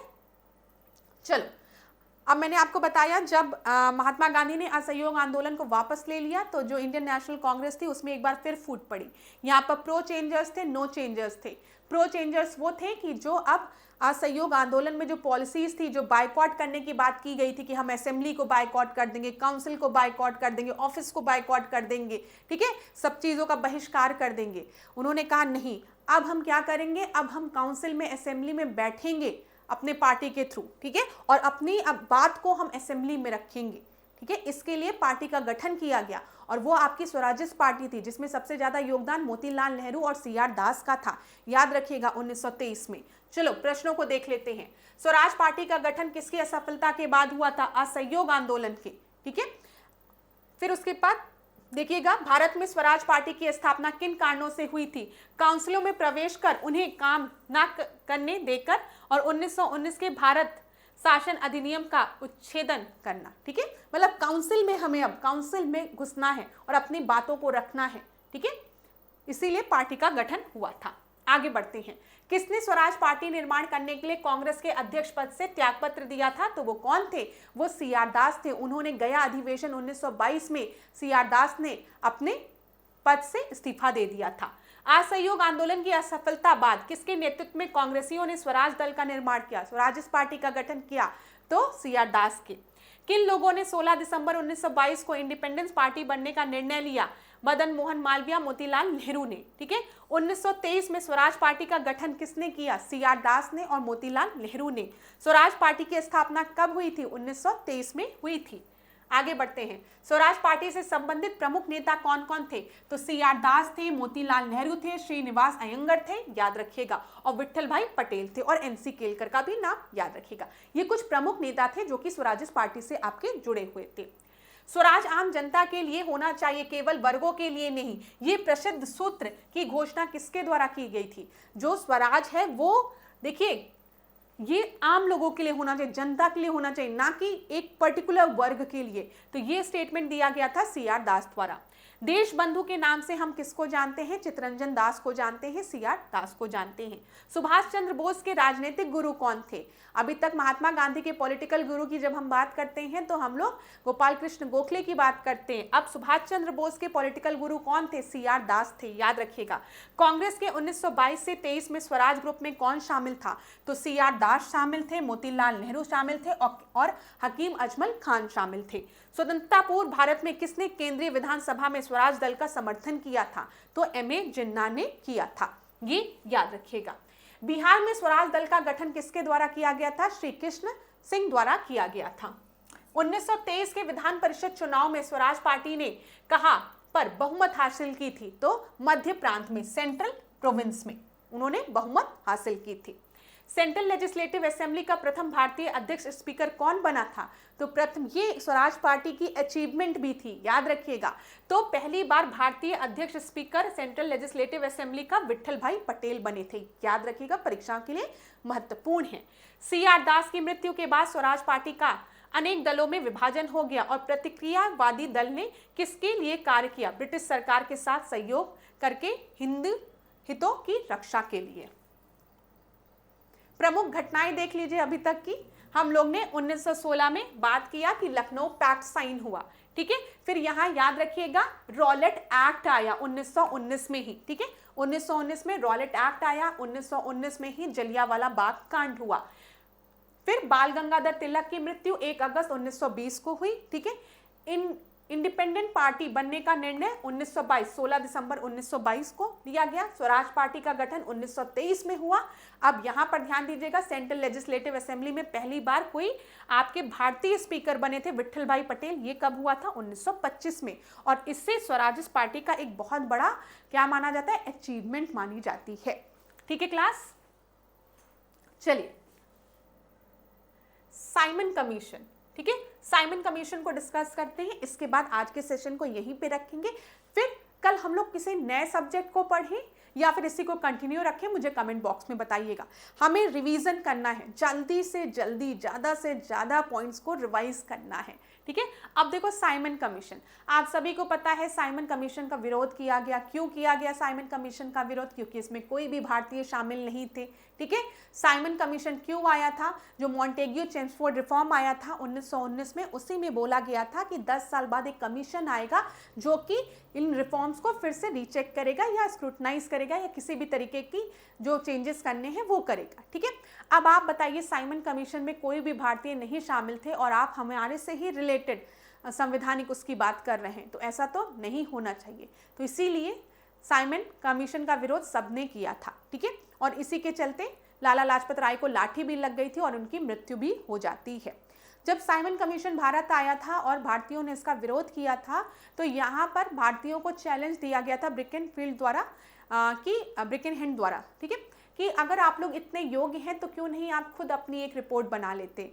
तो इस चैलेंज को मोतीलाल नेहरू ने एक्सेप्ट किया था और मोतीलाल नेहरू ने नेहरू रिपोर्ट बनाकर तैयार की थी। ठीक है, तो 1928 में हमारी नेहरू रिपोर्ट बनकर तैयार हो जाती है, लेकिन वो इम्प्लीमेंट नहीं होती है, ब्रिटिशर्स उसको इम्प्लीमेंट नहीं करते हैं। मोतीलाल नेहरू की जो नेहरू रिपोर्ट थी उसमें हमने डोमिनियन स्टेटस की मांग की थी, ये याद रखिएगा। लेकिन जब 1929 में, मतलब 1929 में, ठीक है, जवाहरलाल नेहरू लाहौर सेशन को प्रिसाइड करते हैं, तो वो कहते हैं कि अब समय गया, अब हमारी जो डिमांड है वो डोमिनियन स्टेटस की नहीं है, पूर्ण स्वराज की है। तो चलो प्रश्नों के माध्यम से ही इन्हीं सब चीजों को हम लोग रिवाइज कर लेते हैं। दक्षिण भारत में किस पार्टी ने साइमन कमीशन का बहिष्कार करने की बात कही थी? तो जस्टिस पार्टी ने। ध्यान दीजिएगा क्लास, लखनऊ में साइमन कमीशन के बहिष्कार का नेतृत्व कर रहे किन दो प्रमुख नेताओं ने पुलिस की लाठियां खाई थी? जवाहरलाल नेहरू और गोविंद वल्लभ पंत ने। साइमन कमीशन की नियुक्ति किसने की थी? ब्रिटिश प्रधानमंत्री स्टैनली ने की थी। साइमन कमीशन की नियुक्ति कब हुई थी? नवंबर 1927, याद रखिएगा। जॉन साइमन की अध्यक्षता में गठित साइमन कमीशन में कुल कितने सदस्य थे? तो 7 सदस्य थे, 7 मेंबर्स थे साइमन कमीशन में। ठीक है, साइमन कमीशन का कौन सा एक सदस्य उदारवादी दल से संबंधित था? तो वो आपके साइमन थे ही। ठीक है, सर जॉन साइमन। किसके सुझाव पर भारतीयों को साइमन कमीशन से बाहर रखा गया था? तो ये लॉर्ड इरविन ने सुझाव दिया था कि भारतीयों को साइमन कमीशन में नहीं रखा जाए। आगे देखते हैं, कांग्रेस ने अपने किस अधिवेशन में साइमन कमीशन का प्रत्येक स्तर पर एवं प्रत्येक स्वरूप में बहिष्कार करने का निर्णय लिया था? तो ये मद्रास सेशन 1927 में कांग्रेस ने डिसाइड किया था कि हम साइमन कमीशन को बाइकॉट करेंगे, बहिष्कार करेंगे। दिसंबर 1927 में संपन्न कांग्रेस के मद्रास अधिवेशन की अध्यक्षता किसने की थी? तो एम ए अंसारी द्वारा की गई थी। तो याद रखिएगा 1922 का जो कांग्रेस का सेशन था मद्रास में हुआ था, जिसकी की अध्यक्षता एम ए अंसारी ने किया था, उसमें यह डिसाइड किया गया था कि हम साइमन कमीशन का बहिष्कार करेंगे। साइमन कमीशन भारत किस वर्ष आया था? 1928 में आया था। आगे बढ़ते हैं, 1928 में साइमन कमीशन भारत में किस उद्देश्य से आया था? प्रशासनिक सुधार से, ठीक है, एडमिनिस्ट्रेटिव रिफॉर्म के लिए आया था। साइमन कमीशन को किसकी अध्यक्षता में नियुक्त किया गया था? सर जॉन साइमन के। ठीक है, यहाँ पर ध्यान दीजिए, साइमन कमीशन में कौन कौन से आपके जो सदस्य थे वो उदारवादी थे। ठीक है, तो जो सर जॉन साइमन है, मैंने आपको बताया ये लिबरल पार्टी से थे, और क्लेमेंट इटली जो थे, ये दोनों जो थे वो लिबरल पार्टी से थे, याद रखिएगा। ठीक है, फिर बोर्नेल हार्टसोन की जब हम बात करते हैं तो ये लिबरल यूनियनिस्ट पार्टी से थे। हेनरी लेविल लॉन्सन, ठीक है, ये भी सेम पार्टी से थे। सेसिल जॉर्ज कार्डोगन ये कंजर्वेटिव पार्टी से थे, और जॉर्ज रिचर्ड लेन फॉक्स ये कंजर्वेटिव पार्टी से थे, और डोनाल्ड स्टर्लिंग। यहाँ पर नाम आप दो लोगों का याद रखिएगा लिबरल पार्टी मेंबर्स का, एक क्लेमेंट इटली का और एक साइमन का। इन्हीं दोनों का रोल आगे भी है। चलो आगे बढ़ते हैं। भारतीय संविधिक आयोग 1928 की अध्यक्षता किसके द्वारा की गई थी? साइमन कमीशन द्वारा की गई थी। ठीक है, साइमन कमीशन के संबंध में क्या क्या सही है? इसकी नियुक्ति 1919 के एक्ट की पूछताछ के लिए की गई थी। मैंने आपको बताया जब मॉन्टेग्यू चेम्सफोर्ड रिफॉर्म आया है 1919 में, तो उसी में बोला गया था कि 10 साल बाद एक कमीशन को भेजा जाएगा, लेकिन 10 साल पहले ही 1927 में ही साइमन को भेज दिया गया था एडमिनिस्ट्रेटिव रिफॉर्म के लिए, वही चीज दी गई है। इसके अध्यक्ष साइमन थे, ठीक है। उसने संघीय प्रकार की सरकार के लिए संस्तुति की थी। इसने प्रांतों में द्वैध शासन को उत्तरदायी सरकार द्वारा प्रतिस्थापित करने की संस्तुति दी थी। भारतीय नेताओं ने उसका विरोध किया था। साइमन गो बैक का नारा का निर्माण किसके द्वारा किया गया था? यूसुफ मेहर अली द्वारा किया गया था। साइमन गो बैक के नारे का निर्माण किसके द्वारा किया गया था? यूसुफ मेहर अली द्वारा, ये याद रखिएगा। 1928 में आयोजित सर्वदलीय सम्मेलन के अध्यक्ष कौन थे? Doctor M.A. अंसारी थे। भारत में साइमन कमीशन का बहिष्कार किया गया था क्योंकि इसमें जो सारे थे वो अंग्रेज थे, कोई भी इंडियन को शामिल नहीं किया गया था। ब्रिटिश सरकार द्वारा भेजे गए साइमन कमीशन का बहिष्कार किया गया था क्योंकि इसमें कोई भी भारतीय सदस्य नहीं थे। लाला लाजपत राय कब घायल हुए थे? जब ये साइमन कमीशन का विरोध कर रहे थे और इसके बाद इनकी मृत्यु भी हो जाती है।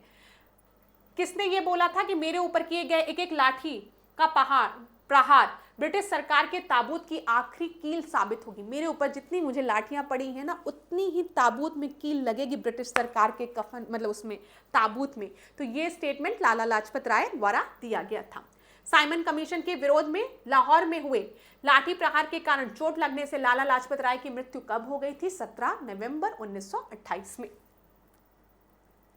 अब क्लास यहां पर ना हम इन सारे चीजों को थोड़ा सा आपका मुझे नेहरू रिपोर्ट बताना है, जिसके बारे में मैंने आपको बता दिया कि नेहरू रिपोर्ट में हमने डोमिनियन स्टेटस की मांग की थी और एक साल का समय भी दिया था कि इस रिपोर्ट को इम्प्लीमेंट किया जाए, लेकिन अंग्रेजों ने नहीं इम्प्लीमेंट किया था।